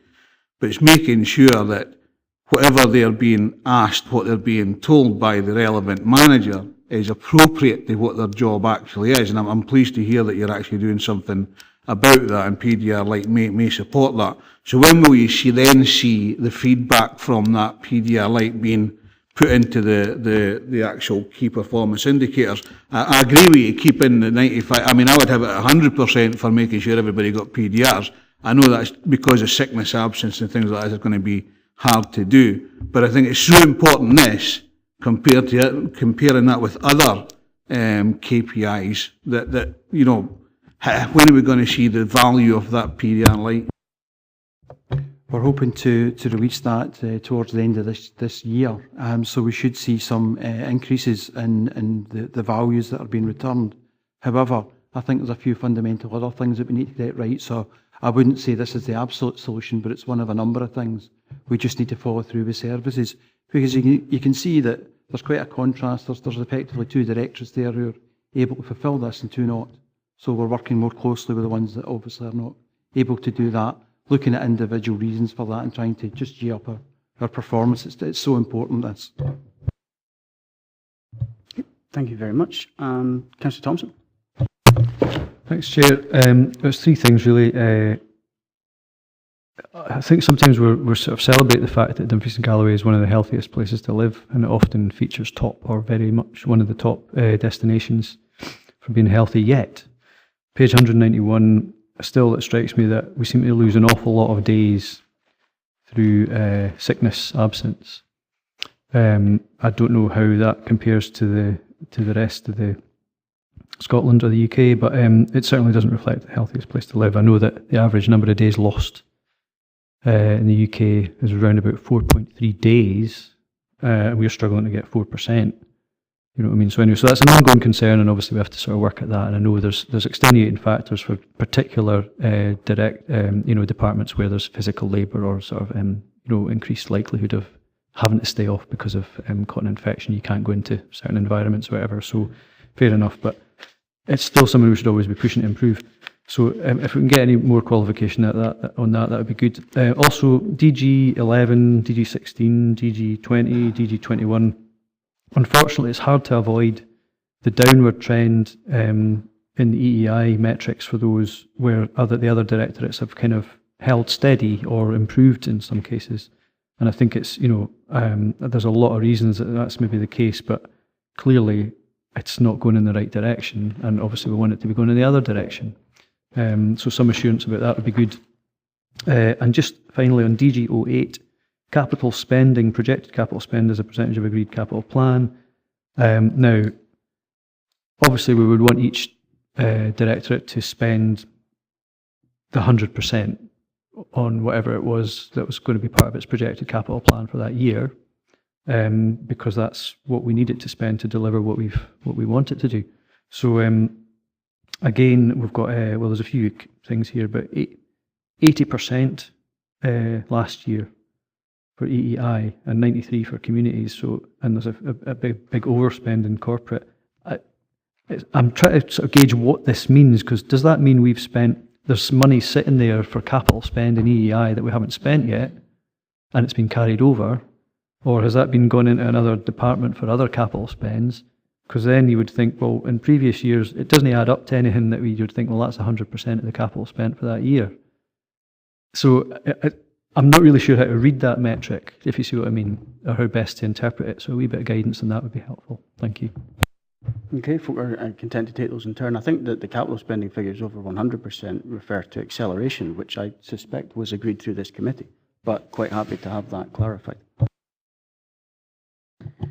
Yes, indeed it is, and that relates to members agreeing a 3-year plan for capital rather than absolute. So this is really just about understanding where the money against plan is being spent and relative to the overall plan as well. So this is information that our finance team are really keen that members have a look at and understand and can see it in totality.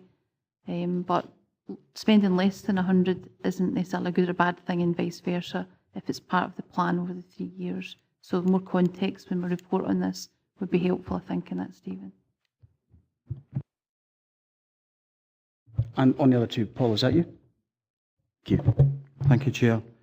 We brought a fairly detailed report on when we produced the performance information for corporate services in terms of the reasons in this particular year why there's been a concerning increase, whereas we'd actually worked towards achieving a reasonable improvement in terms of managing absence. What we've decided to do, responding to the questions that members asked then, was we've looked at what's achievable across directorates in terms of instead of changing the indicator to reduce that, because in some way that weakens the position, we're quite keen to maintain the 9 days. What we will look for is a 5% improvement across directorates, which doesn't set the bar too high for those that are furthest from achieving the improvement towards the 9 days. So the improvement we're looking for would be proportionate across the year to encourage them to actually come in the right direction. Hopefully we don't get the number of critical illnesses and other factors that weighed heavily last year.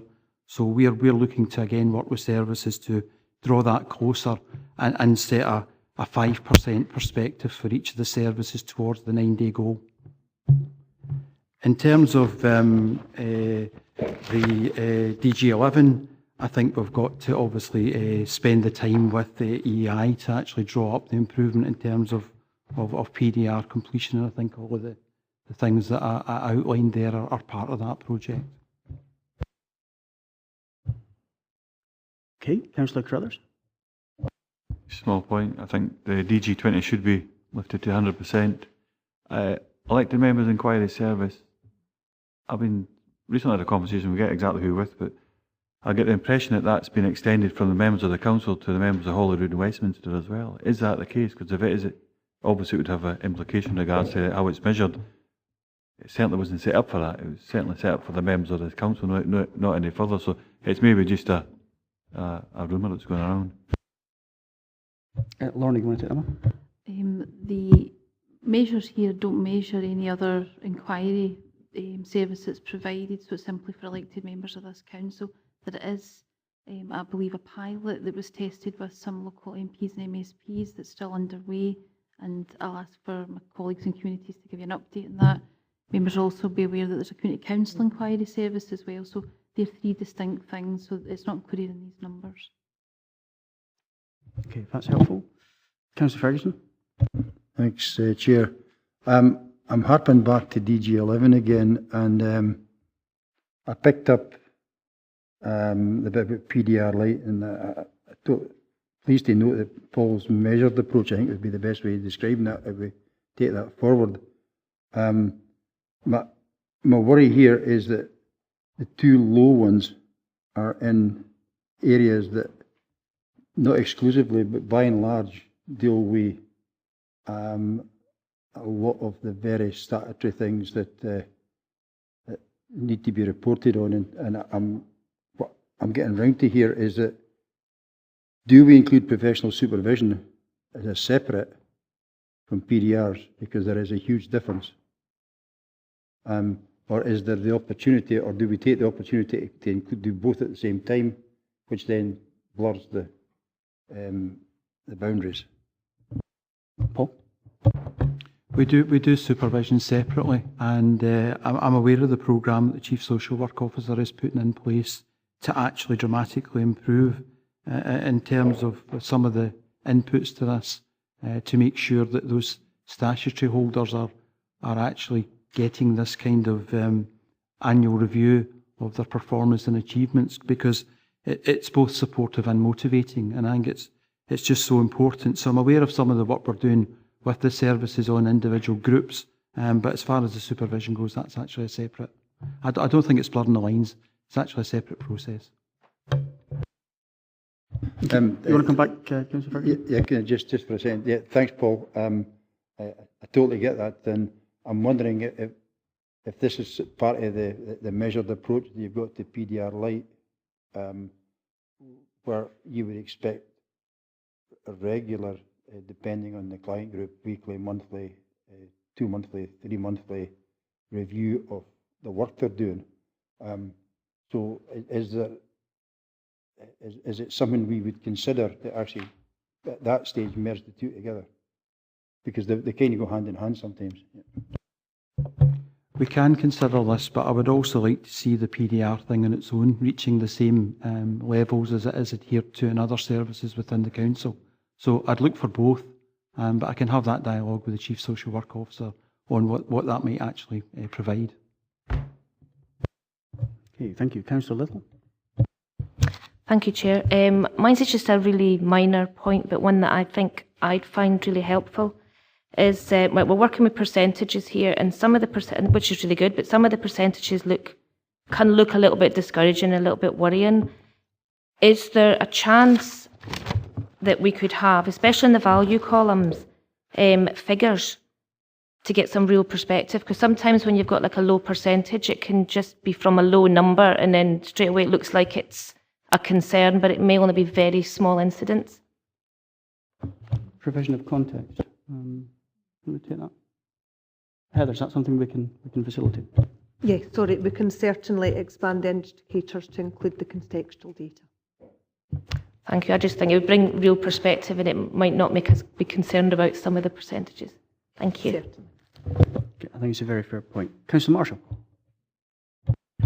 Yeah, mine's on days off, lost time days. I noticed probably most of the indicators for or the values for 2017-18 are going in the right direction, apart from one. But I just wondered, do you actually break that down further to analyse? And I don't know if it's done at the corporate management team level, or if there's any involvement through the health and safety sub in relation to stress-related illness as opposed to non-stress-related illness.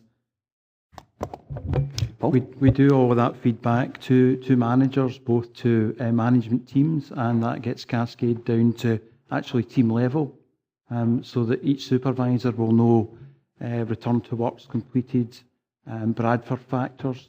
So all of that information is taken into account, and we also provide the ability for them to look at the proportion of stress-related absence compared with some other sectors, so that they're able to see where hotspots are, because clearly a lot of the work we do around this is on a very individual basis.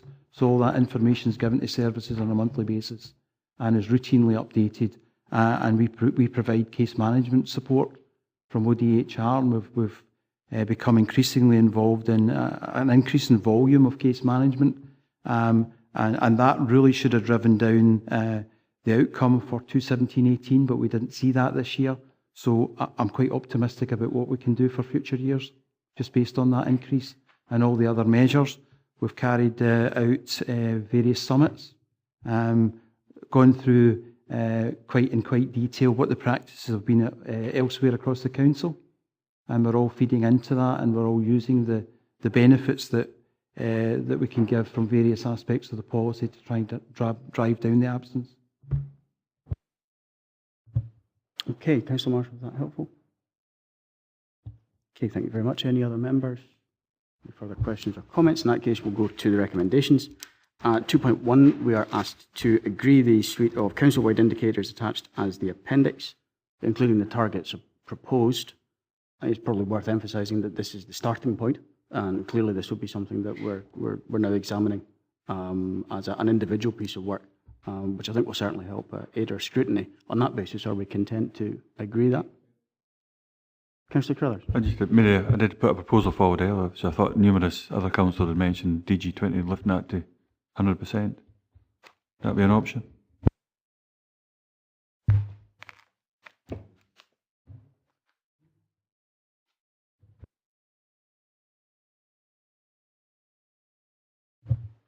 What's the committee's view? Increasing that? Councillor Drybrough? I mean, I thought Rona answered that quite well, and the amount of EMASs and things that we're getting are becoming more complicated as we go through, and because there are maybe potentially previous EMASs or similar EMASs with the same thing, it's taking longer to actually get the answer back to members. I think if you go for 100%, you're never going to hit the target. At the end of the day, you want a challenging target, absolutely, but you also want a response that's good enough for you to understand as elected member as well. If you're going to push up to 100, there's a potential for having less information coming back to elected members, and I don't think that would be appropriate. I think the 85% is the right way forward now. I'm happy to agree with that. Okay, certainly for myself, I would always want a comprehensive and helpful response rather than one that hits the target. I don't mind waiting an extra couple of days if it's good quality. However, Councillor Brodie. Thanks, Chair. I think the 100% target would be great, but last year's target was 95%, and we're reducing it to 85%. I don't think we should be reducing our target. So, taking into account what was said about the complex cases, which can't be resolved within, I think, is it 21 days or 17 days? I think with a 95% target would be a good. We shouldn't be reducing the target anyway. Okay, Councillor Thompson and then Councillor McClellan. This has obviously excited a particular interest. Thank you, Chair. Yeah, I mean, I don't think we should reduce the target. I think clearly, if again, it's back to being realistic. So, if our target should always really be 100%, we should always aim as high as possible. That's the ideal. But how we achieve that then is going to come down to, you don't want to sacrifice the quality of response, but if the process is such that staff are unable, or there's not the provision there to actually deliver within a certain time, or it's not easy to say, actually we need a so many days extension to this, that should just be built in. You go, that's going to take 10 days to get you the quality of the response that you need, so you just press the button, get a 10-day extension. The member knows what the score is. There's no false promise. Do you see what I mean? So there's no like, yeah, you're going to get a response in 3 days. So it maybe challenges the teams to look at how are our processes working so that we can deliver the target and aspire to 100%. So I don't think reducing that helps, and I'm in line with Councillor Brodie. Equally, I'm not going to die in a ditch over making it 100%, although that's where I'd like it to be, but if it's 95, why bring it down? Why not just try and find a better way to get to 95? Councillor McClelland. Yeah, just to add a further bit of perspective on this, all targets should be SMART, S-M-A-R-T, and in there is realistic and achievable. I would suggest that maybe the balance here would be to go along the lines of what the benchmarking target has been. And you see over the last few years, although there's no data for 17-18, a benchmark of 93 and 93 for 16-17 and 15-16. I would suggest that's probably more appropriate and a probably far more balanced KPI. I would just maybe counsel a little caution of members. I mean, a couple of items ago we were talking about another target that we hadn't reached, was a savings target in staff costs. But in considering that, we were also reminded of the very large sums associated with large numbers of staff that have exited the organisation, the savings being attendant upon them. I err on the side of the realistic part of the target. If you have a reducing staff complement, there is only so much more that they can be asked to do. Now, systems can always be improved, but if requests are coming back to the same small and reducing number of people in order to process them and get them back out to us, that I think will be an issue. Myself, I'm content to go with Councillor Drybrough. We should start at 85%. This time next year, if it's sitting at the 93% benchmark, and then yes, by all means. We will by that time also be halfway through the transformation programme. We should give consideration to increasing it at that point. I think we have to be cautious about setting the targets in relation to what actually happens in the real world beyond the chamber. So where are we at the moment? I think we have a proposal from Councillor Drybrough. I'm quite happy to second that we stick at 85%. Do we have, we seem to have a number of other numbers being suggested. Is there a proposer and seconder for one particular alternative? Councillor Thompson. Thank you. I don't really want this. I don't think it'd be sort of particularly prudent for this to go to a sort of division, but I think we have to be careful whenever we say within agreed timescales. I think there's a message that goes out that says, "I'll tell you what, we've come to an agreement. We agree to do that, but we're only going to deliver 80% of the time." So I think, by all means, set a realistic target. 85, fair enough. But I think we need to be careful about the use of agreed. It's like saying we'll keep our promises 83% of the time, and that's okay. We should maybe look at, have we got the right time scales? Do you know what I mean? I think we're maybe looking at this too fixed on the number of how many did we deliver within that time, but maybe we should actually be tweaking what we're actually measuring, or maybe should the time scale be reviewed because it then allows people to actually meet the promise that they're making. Is there a particular suggestion for an amendment? I think as you'd sort of alluded to earlier, Chair, we're going through a transformation process which is out with this particular committee, but maybe that's, you did touch on that before, maybe that's part of the process we should be looking at. I'm obliged to you. Councillor Drybrough. Thank you. I mean, as I said before, Chair, there's been more complicated EMESs, and of course there may have been history there and things like that. But also this year we've had that new legislation in the GDPR side of things, which, you've got to ask people for permission to give information and things like that, which also takes a little bit of time. I think from this year we're looking at, an appropriate level. But next year, if we get above that, then we should be resetting that balance. But this year, they have to get settled into the GDPR side of things first and give the staff the opportunity to respond in an appropriate manner as well. So that's why I would keep it at that particular level. Thank you, Councillor Drybrough. Councillor Carruthers. I'll propose we keep it status quo and after hearing what's been saying, but I think it's a very weak argument what Councillor Driver's put forward there. You extend the length of time, you wouldn't drop the target time. So it wouldn't be 21 days, it would be 30 days or whatever it may be to give them more time, if that's the case. And I don't think there's any chance at all of this affecting the quality of the response either. That's not even an option as far as I'm concerned. It's about sticking to the same level of target, that's all. And then we can look back and monitor this, and if it's dropped at this as it go through the year and get it next year, if it's still sitting down at 80%, we know there's a real problem, and we can try and address that in an appropriate way. But I would move that 95% is status quo. I would second that, Chair, and whatever the result of what I think, following on from what Councillor Thompson says, we should maybe have a report on how the AMS works and make it so that it's realistic within the staffing levels we've got. But I'd second Councillor Crothers. I don't believe that Councillor Crothers was proposing 95%. You did. I beg your pardon. I was distracted. Well, it's always good to have a vote, I suppose, at committee. Lorna, you wish to make a couple of observations?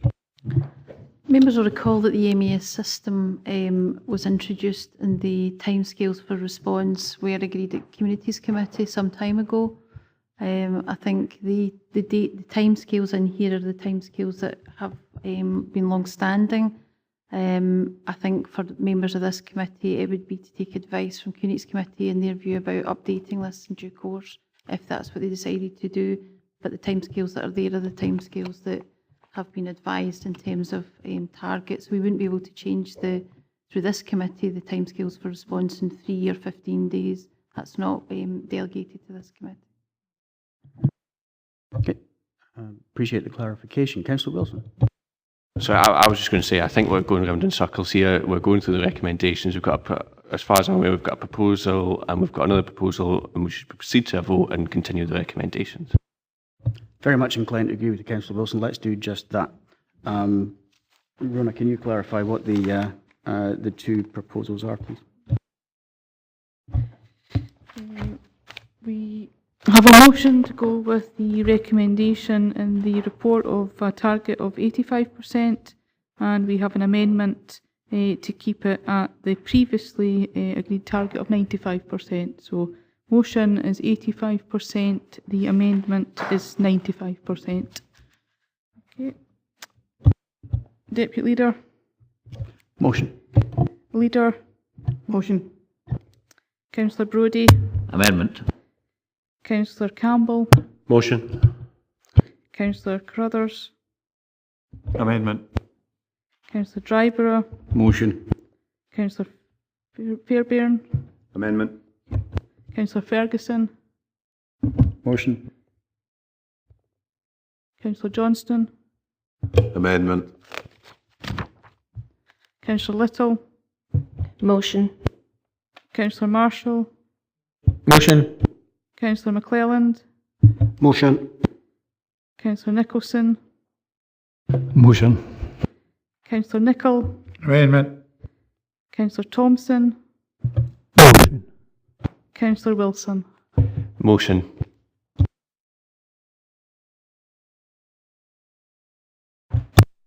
The motion is carried 11 votes to 5.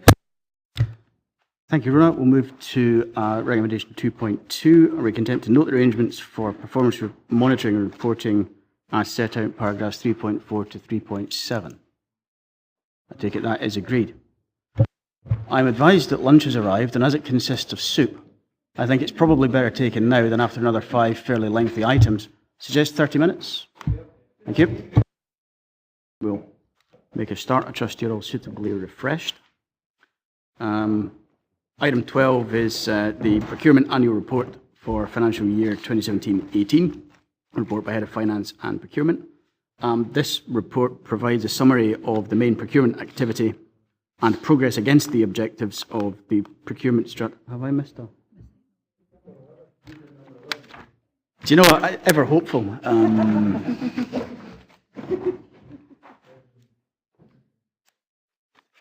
My word, anyone would think I had somewhere to be. Okay, let's try item 11 in that case, which is the Revenue Monitoring Report 2018-19 report by Director of Corporate Services. This report gives members an overview of the financial performance of corporate services for the period to June 2018. I'm pleased to note the projected position for the Directorate, which is that with continued support of staff and with the clear direction of senior officers, we will deliver a balanced budget. Gillian is here to answer any questions arising from the report. Gillian, is there anything you'd like to add? No, nothing to add. Okay, open it to members' questions and comments. Members? I take it in that case everyone is content with the report. We'll move to the recommendations.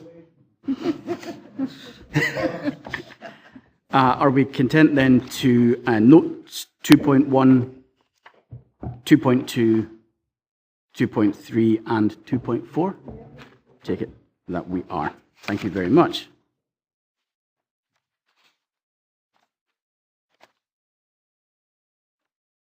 Moving back briefly after the merest of detours to item 12, the procurement annual report for financial year 2017-18, report by Head of Finance and Procurement. This report provides a summary of the main procurement activity and progress against the objectives of the procurement strategy during the last financial year.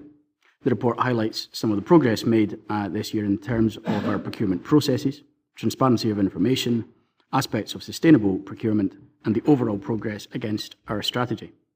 The extent to which we are using local SMEs and other businesses which have a presence in our region to supply goods and services is highlighted, and I welcome the continuing benefit that procurement is having and bringing to our local economy.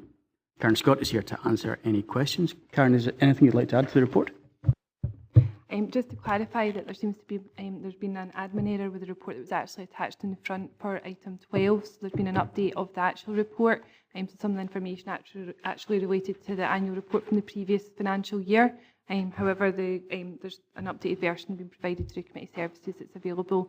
But in summary, I guess the key highlights that were provided within that revised report focused on the completion of the action plan from the procurement strategy for 2016-18, which included completion of the recommendations from the scrutiny review, which was undertaken in 2014.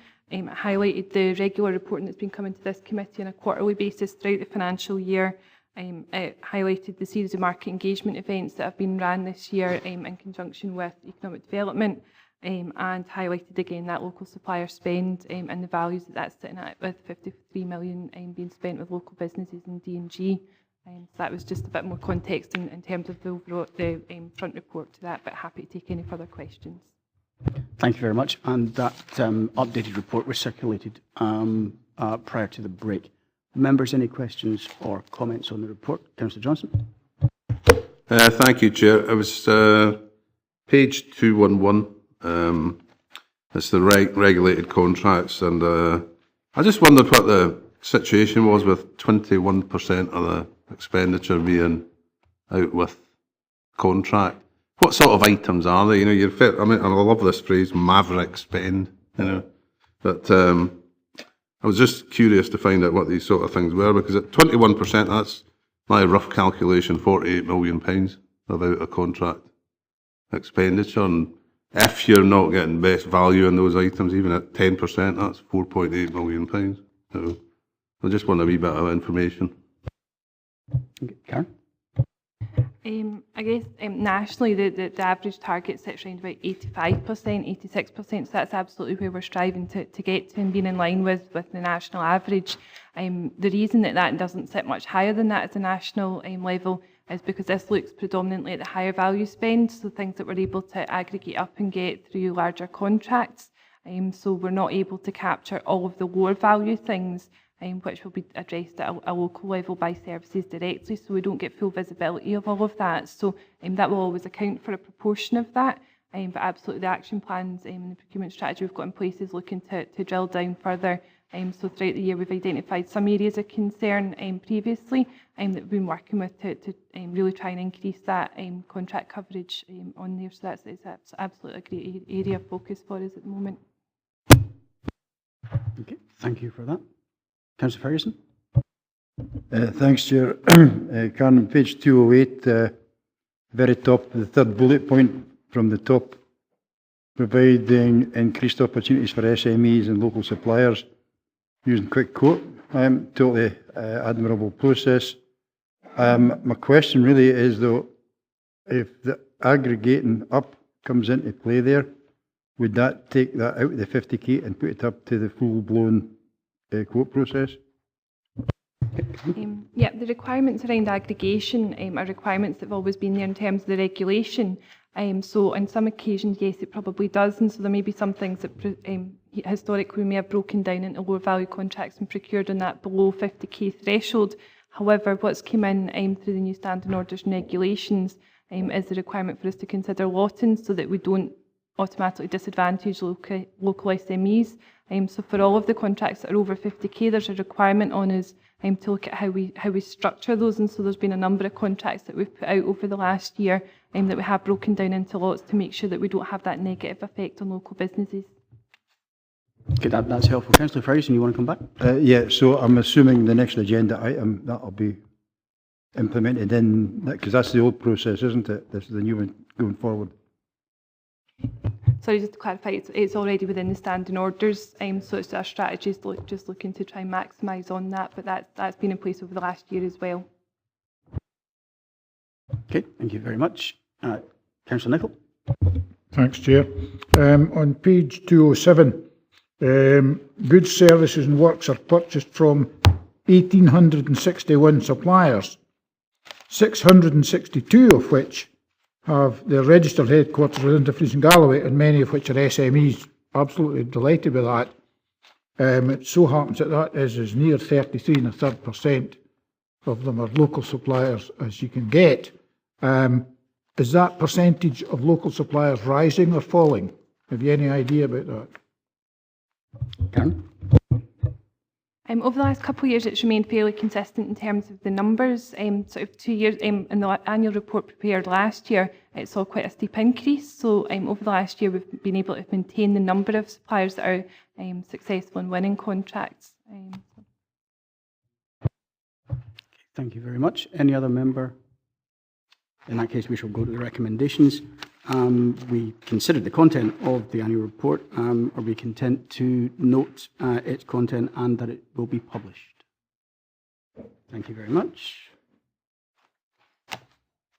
Item 13 is Council's Procurement Strategy 2018-20, report by Head of Finance and Procurement. Excuse me. This report presents us with a refreshed procurement strategy for our consideration. The report highlights that this will replace our current strategy, which covered the period from 2016 to 2018. It reflects the requirements of legislation and regulations, as well as updating for the progress the Council has made on the previous strategy. The report highlights areas of focus and alignment with our Council priorities and the Emerging Transformation Programme. I welcome the clarity it provides, not least in ensuring that we continue to receive formal reporting on the delivery of the strategy. Karen can answer any questions, but is there anything that you'd like to add? Okay, we'll go straight to members' questions or comments. Councillor Drybrough. Thanks very much, Chair. I think this sort of reaffirms what the Council's like to try to do within its Council plan. It's a good procurement strategy for 2018-20. Just maybe a basic question within this, and it's something along what Councillor Nicholl says. Will this allow more local SMEs to get involved with the procurement strategy overall within the Council? Karen? Absolutely. The refresh of the procurement strategy is continuing along that work that we've probably started over the last year, where we're undertaking a lot more market engagement. We're trying to involve our local businesses in informing each of our contracting strategies, particularly for key areas of spend. So the strategy is all about giving that ongoing commitment to ensuring we continue to do that. Thank you very much. Councillor Carruthers. Just a small comment, Chairman. I think, as you're aware, we're doing a building a local economy through the procurement process almost in tandem at the moment. We see this stuff at policy and resources, and it's been quite effective, quite enlightening as well in regards to that. But this strategy, obviously, is a small point. Don't want to really go into too much detail of what we're doing there, but I think we'll look to try and reflect some changes as we come forward, either end of this year, beginning of next summer, about there. So that committee will refer back up to full council, and this is a 2-year strategy. We'll look to agree that. So I just wonder for the thoughts of there might be some benefit we can add to this strategy as we go forward. Is there a breakout somewhere, even going into next year? Ken, we're agreeing 2 years. How fixed is that? Probably maybe a governance structure question, sorry. It might well be, but I think there will be some recommendations. We are looking at the you're looking at the total spend, how we can try and influence how the council can, going back to the question Councillor Nicholl and Drivers actually touched on, how do we best influence those small to medium-sized enterprises benefiting from the procurement service from Dumfries and Galloway Council? That's one aspect. Goes beyond that as well. We're actually looking at how can we, through I think probably through the Economic Development Department, actually best effect to help facilitate small to medium-sized enterprises and larger businesses for that reason, actually bid into procurement services across Scotland, wider national, even international, so whether it's UK, Scotland or even further afield, to try and, so what can the council do about that? So about procurement, it's not just about what we spend, it's a big spend that we have, but we've got to go beyond that. But I think for this part of the strategy, so that one part, I would imagine we'll have some recommendations that will positively affect the strategy going forward. So probably look for reassurances that we will have some kind of ability, I suppose. The full council can do anything it wants, but not to rewrite this strategy by any means or anything like that, but certainly influence the strategy going forward over the next 2 years. Okay, Sean, on that same point? No, beg your pardon. Okay, in terms of the, I suppose it's effectively a governance and process point, but anything you can add in terms of clarification there? In terms of the strategy itself, it's been prepared for the next 2 financial years, but there is a commitment within here that we'll review that at the end of next financial year as well.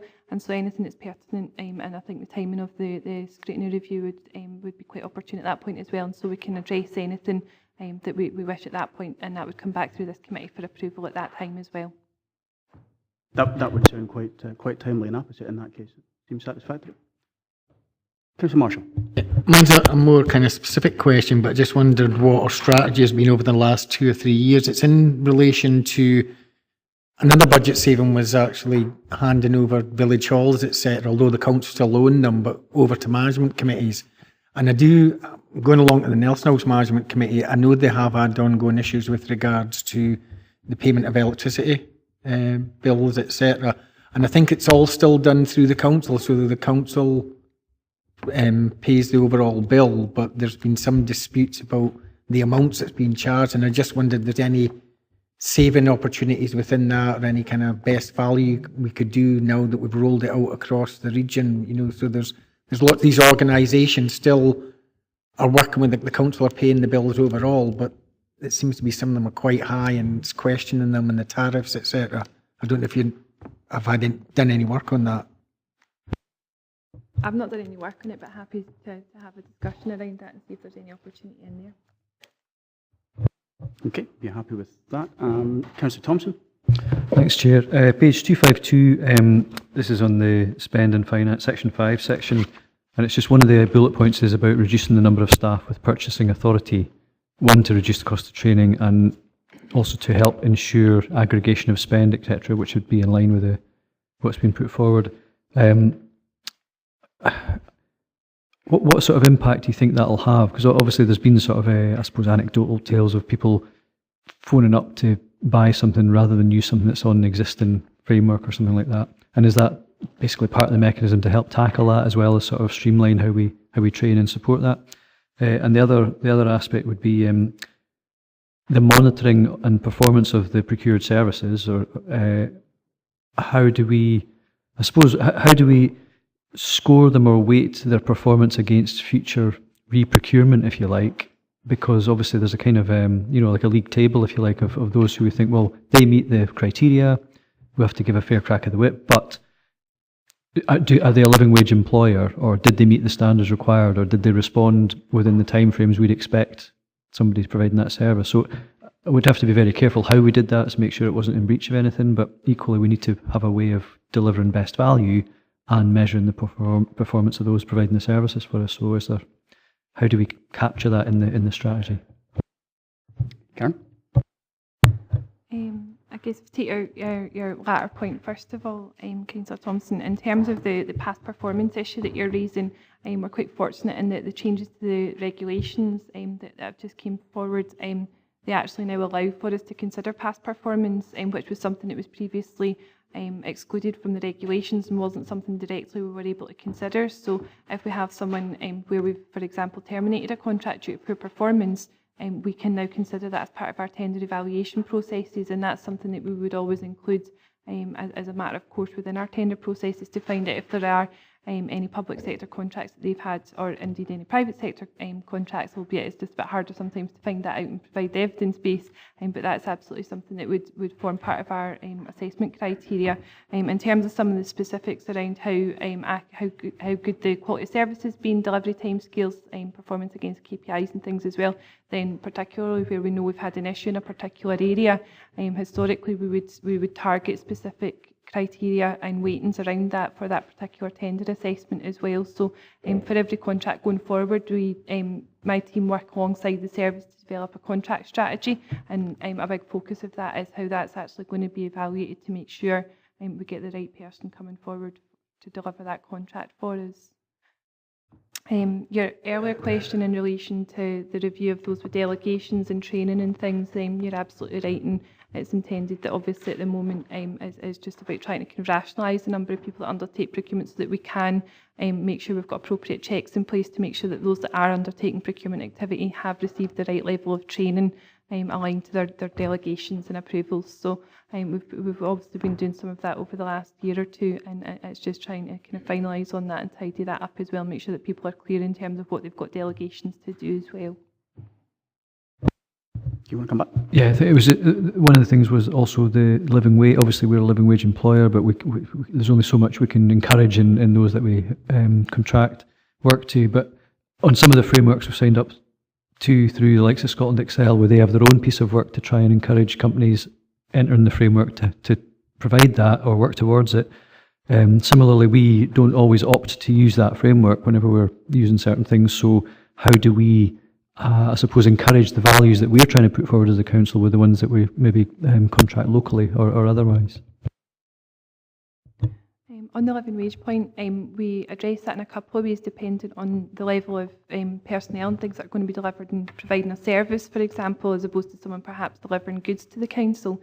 And so if it's something that's going to be quite labour intense and there's a lot of people involved in delivery of that contract, then we have again specific criteria that's based on a question that's been prepared by Scottish Government that looks at fair working practices in the round and not specifically just looking at living wage. Based on there was about a year or two ago there was some debate around how far we could push that legally. So that's the kind of reasoning that we adopt the specific question that's been presented by Scottish Government to keep us in safe grounds. But actually, it's about making sure that we get that whole rounded package for service staff in particular. We also have some standard wording in our invitation to tenders as well about the council being a living wage supplier and how we promote that as for businesses that are looking to contract with us as well. So we have that in for everything as well, and we do still try and ask the question even if it's not something that would be weighted as well. Thank you very much. Councillor Ferguson. Thanks very much. Karen, it's more an observation. I'm looking at from page 243 onwards and how it's going to work with the different council departments and the strategic aims and objectives and everything else. But in particular, I'm interested in each of the service committees areas that have got delegations, and I totally understand that there's monitoring and oversight of procurement. It lies centrally, get that. But it would have been, I would have suggested tidier, maybe neater, if this was reading that the services were working with, rather than being told this is what you're going to do, because this hasn't been the committee that I chair, and I don't think it's been at EEI either. So in future, would we consider actually taking to the service committees, this is what we're proposing to go to P&R, so that the service committees would have a view.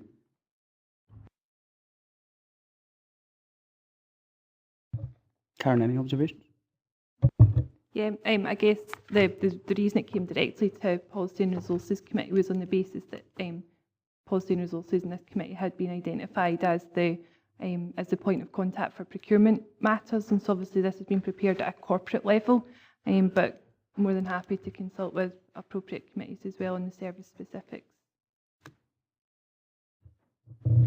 I'm happy to go along with what's there because I agree with it. Right?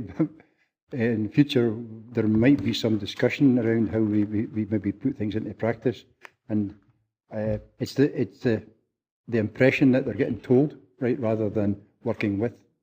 Okay, I'm trying to avoid. Always keen to strike the appropriate balance between them working with and telling people what to do. Okay, if there are no other comments, we'll go to the recommendations. 2.1, we're asked to approve the council procurement strategy. We're content to do that. And at 2.2, agree to receive an annual report, etc. And that to be as soon as reasonably practical on completion of the financial year. Are we also content with that? Very good.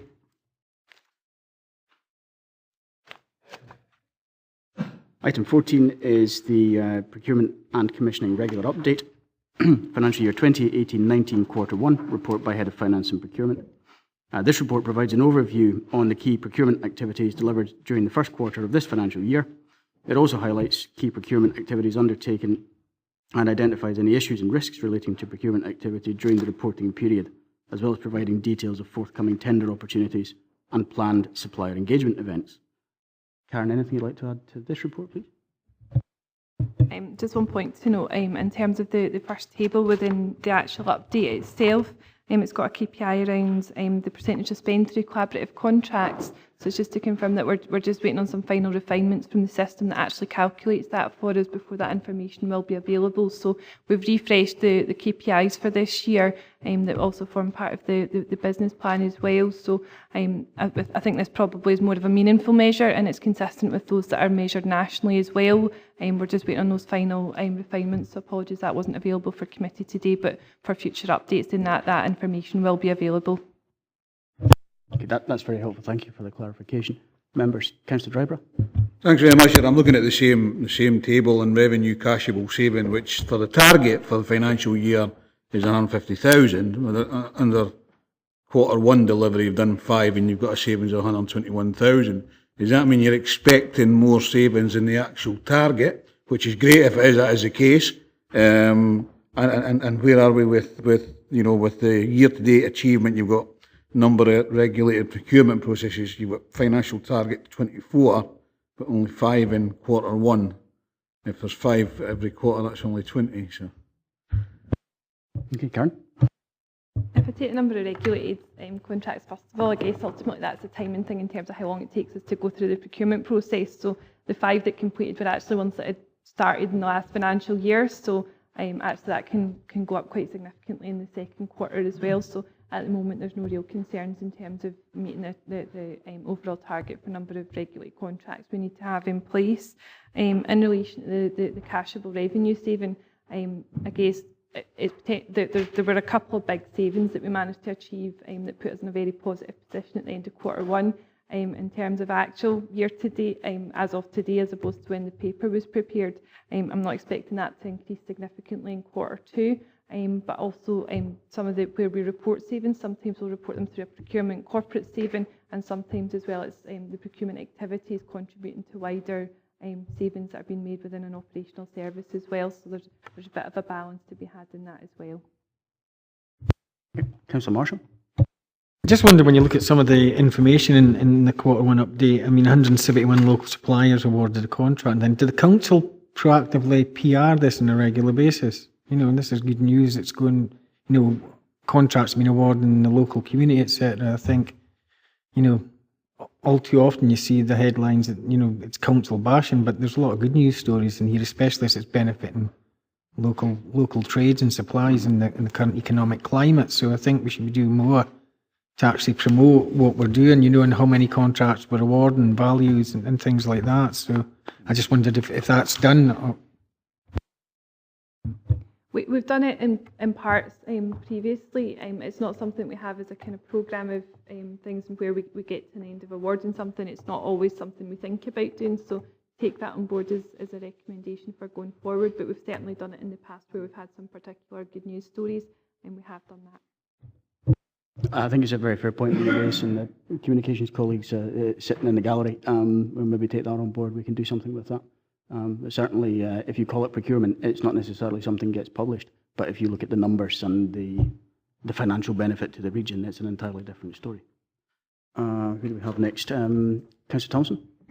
Thanks again, Chair. It's just on the same table, just about, and obviously there is, I mean, that is what we're trying to achieve, which is to boost the local economy. So it'd be good to sort of validate that by reporting it. But I'm just sort of, a number of local suppliers applying 200, that's the target, and but does that mean that's the ones that have actually been awarded? Because that's a different measurement. So you might have, you know, 1 million applicants, but only one person wins. You know what I mean? So, so it would be good to get that sort of qualification, and also the number of contracts awarded, 275, yes, is the target. But again, it could be 3 of those 43 have got 171 of the contract. You know, so it doesn't really. There's a lot of different stories that could be in those numbers, and it's really just to understand what it is a wee bit deeper. So I don't know if you're able to do that today, or if there's additional information you can provide that breaks that down. I don't have the information with me today, but I can provide that context and additional information. Okay, thank you for that. Councillor Nicholson, is it on the same point? Yeah, just on that same point. I think there's, you know, what Stephen was saying is correct. We don't have a complete understanding, but I take it that, you know, even if there's 100 applicants to it, it has been advertised widely, it has been opened up to other organisations, and perhaps these organisations have judged themselves not to be able to take anything forward. So there is a bigger picture to that as well. So it might not just be them, that 100 organisations.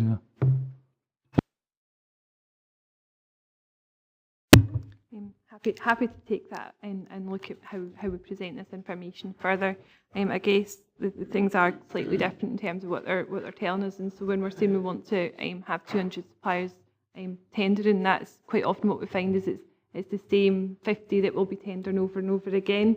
And this is us trying to bring in others that we're not currently working with, which may or may not only bid once throughout the year, depending on what they provide and what opportunities we've got coming up. So that's why we've got indicators that are similar, but they are measuring slightly different things. But I'm happy to take that on board for future reports and provide that context behind it as well.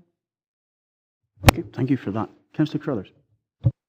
Thanks, Chair. On the same table on page 270, Karen, it's percentage of spend to local suppliers. It says their target's 30%, so say we'll make an assumption that we'd reach that target at the end of the year.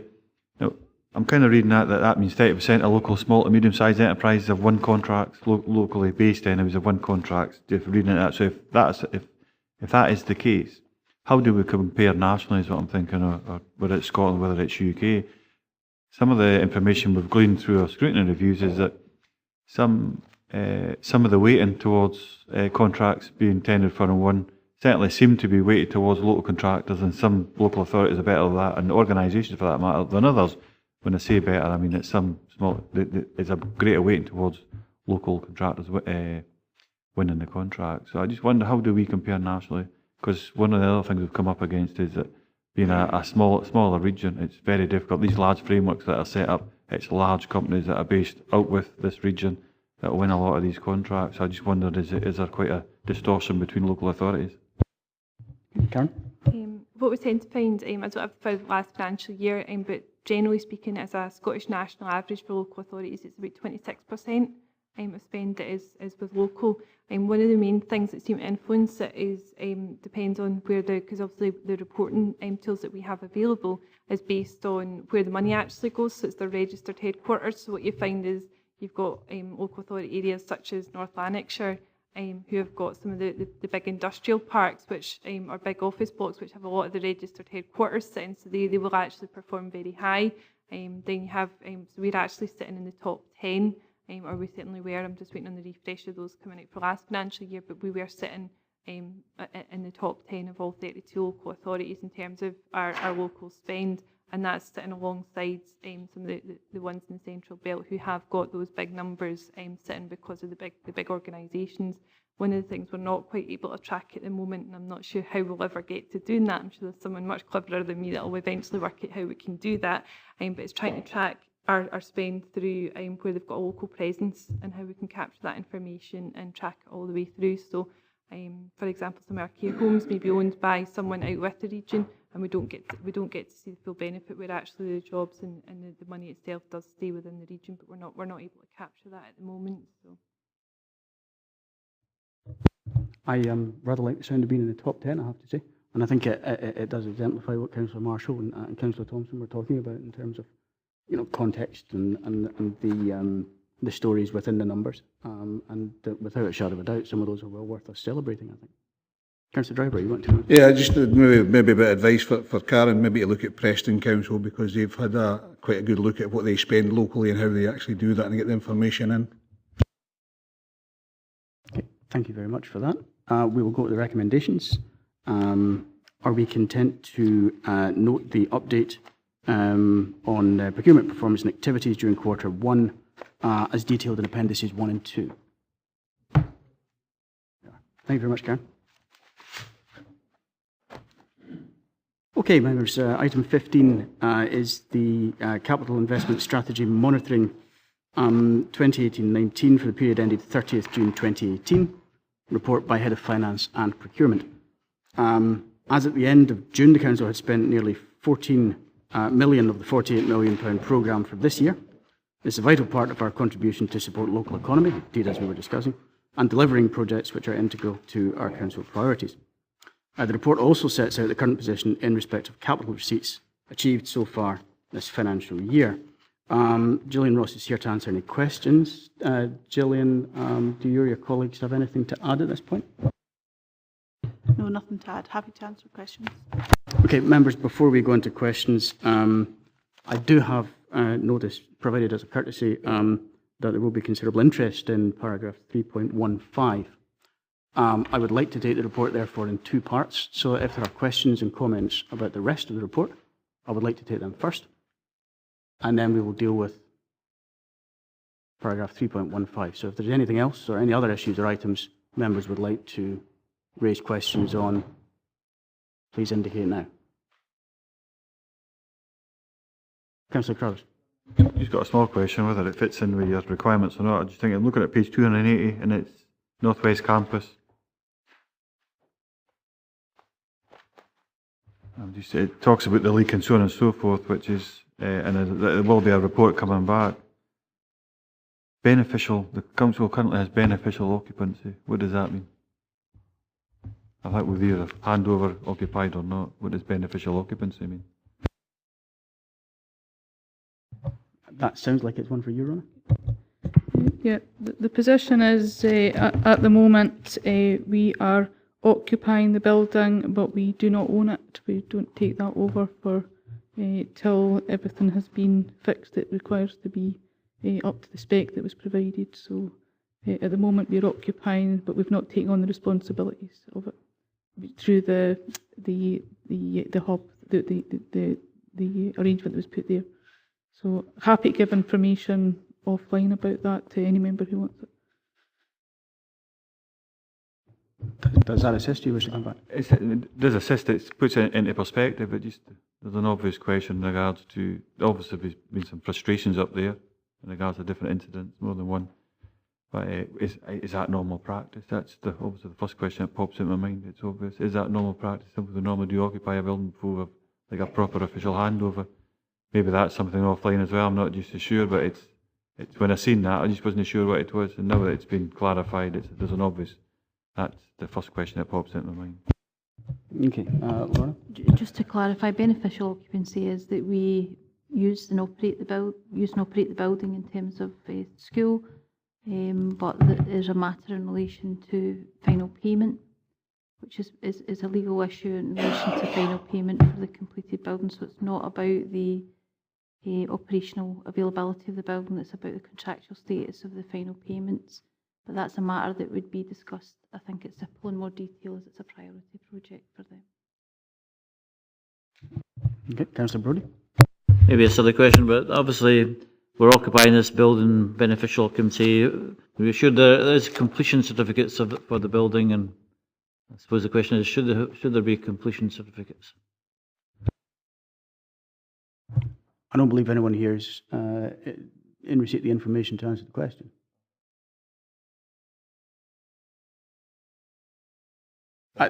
I'm I'm reluctant to allow members to interpose for officers. I would anticipate that all of this will be covered at SIPL. If there are any other items, any other questions or comments on the remainder of the report, Councillor Thompson. Yeah, thanks, Chair. It was just under page 285 on risks, and this is in the property asset class, other.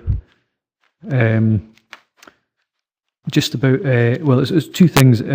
One is obviously that part of the work for this year is the condition survey across the asset class, which obviously will help inform and prioritise what we need to do and invest in. Obviously, I think we all want to live in a region where our buildings are well cared for and age gracefully, where possible. And it's just really, within the risks, obviously, there's a backlog maintenance sitting at 28.6 million.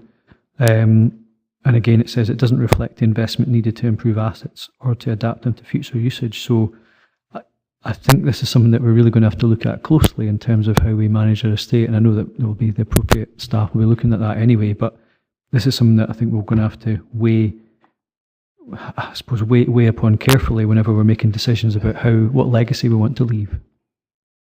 So it was really just to raise that issue, but obviously I welcome the report and look forward to the outcomes of the surveys across the asset class. But if there's any information that we know of now, we're nearly halfway through the year, that would be helpful as well. Okay. Any updates, comments we can offer? Yeah. In terms of that estate condition survey information, we're currently pulling together tender documentation. So the intention is to do both the schools and the non-schools asset class under the same condition survey. So we're busy making sure that our PMIS system currently reflects accurate sort of site and block level data in order that we can directly import that information and then subsequently manage that information going forward on an annual basis. So the intention is that we get the information into our PMIS system, the Property Management Information System, but we then manage that information very carefully as we go forward with refurbishments, disposals, acquisitions, all these other things that impact on that estate condition information, including BCIS inflationary increases. Then we manage that on an ongoing basis. Okay, that's helpful. Councillor Marshall. Yeah, just on page 284, I just noticed that a little bit more detail maybe on the small signage project that's outstanding with the libraries, because I know certainly there's an issue at Annan with the customer service centre that there's no signage for the library, and it suggests there that it's down to the library opening times, but it's only part of the picture because obviously it's the customer service centre opening times as well. Just wondered when that will be completed and when will all the signage be in place. Yeah, so in terms of that signage, that'll be completed within this calendar year. I know the work's ongoing just now. We'll go through a procurement exercise, I would think October, November time, complete. Councillor Driver. Thanks very much, Chair. Again, property building, which are school buildings, and then there are some, in page 282, some allocation of budget over the next year. I don't want to get more in ward, but I want to make sure that 2014-15 agreement for Gretna Primary School's kitchen is still on the 1920 application, because there are members getting a hell of a hard time for this.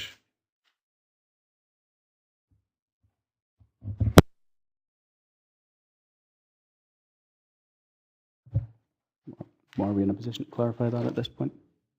Clarify outside if it's required, but Gretna Primary School kitchen refurbishment is to happen in 1920.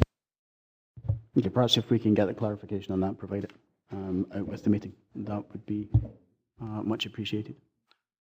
Okay, members, if there are no other questions or comments on the rest of the report, I'll turn to paragraph 3.15, matters concerning Parkhead. Given this is a contractual issue affecting the business of another organisation, and that we may wish to take legal advice, I move that we adopt a resolution to exclude the public from the meeting in terms of section 50, brackets A, and paragraphs 6 and 9 of Part 1 of Schedule 7A of the Local Government Scotland Act 1973. Are we agreed? Okay. May I have the recording off, please?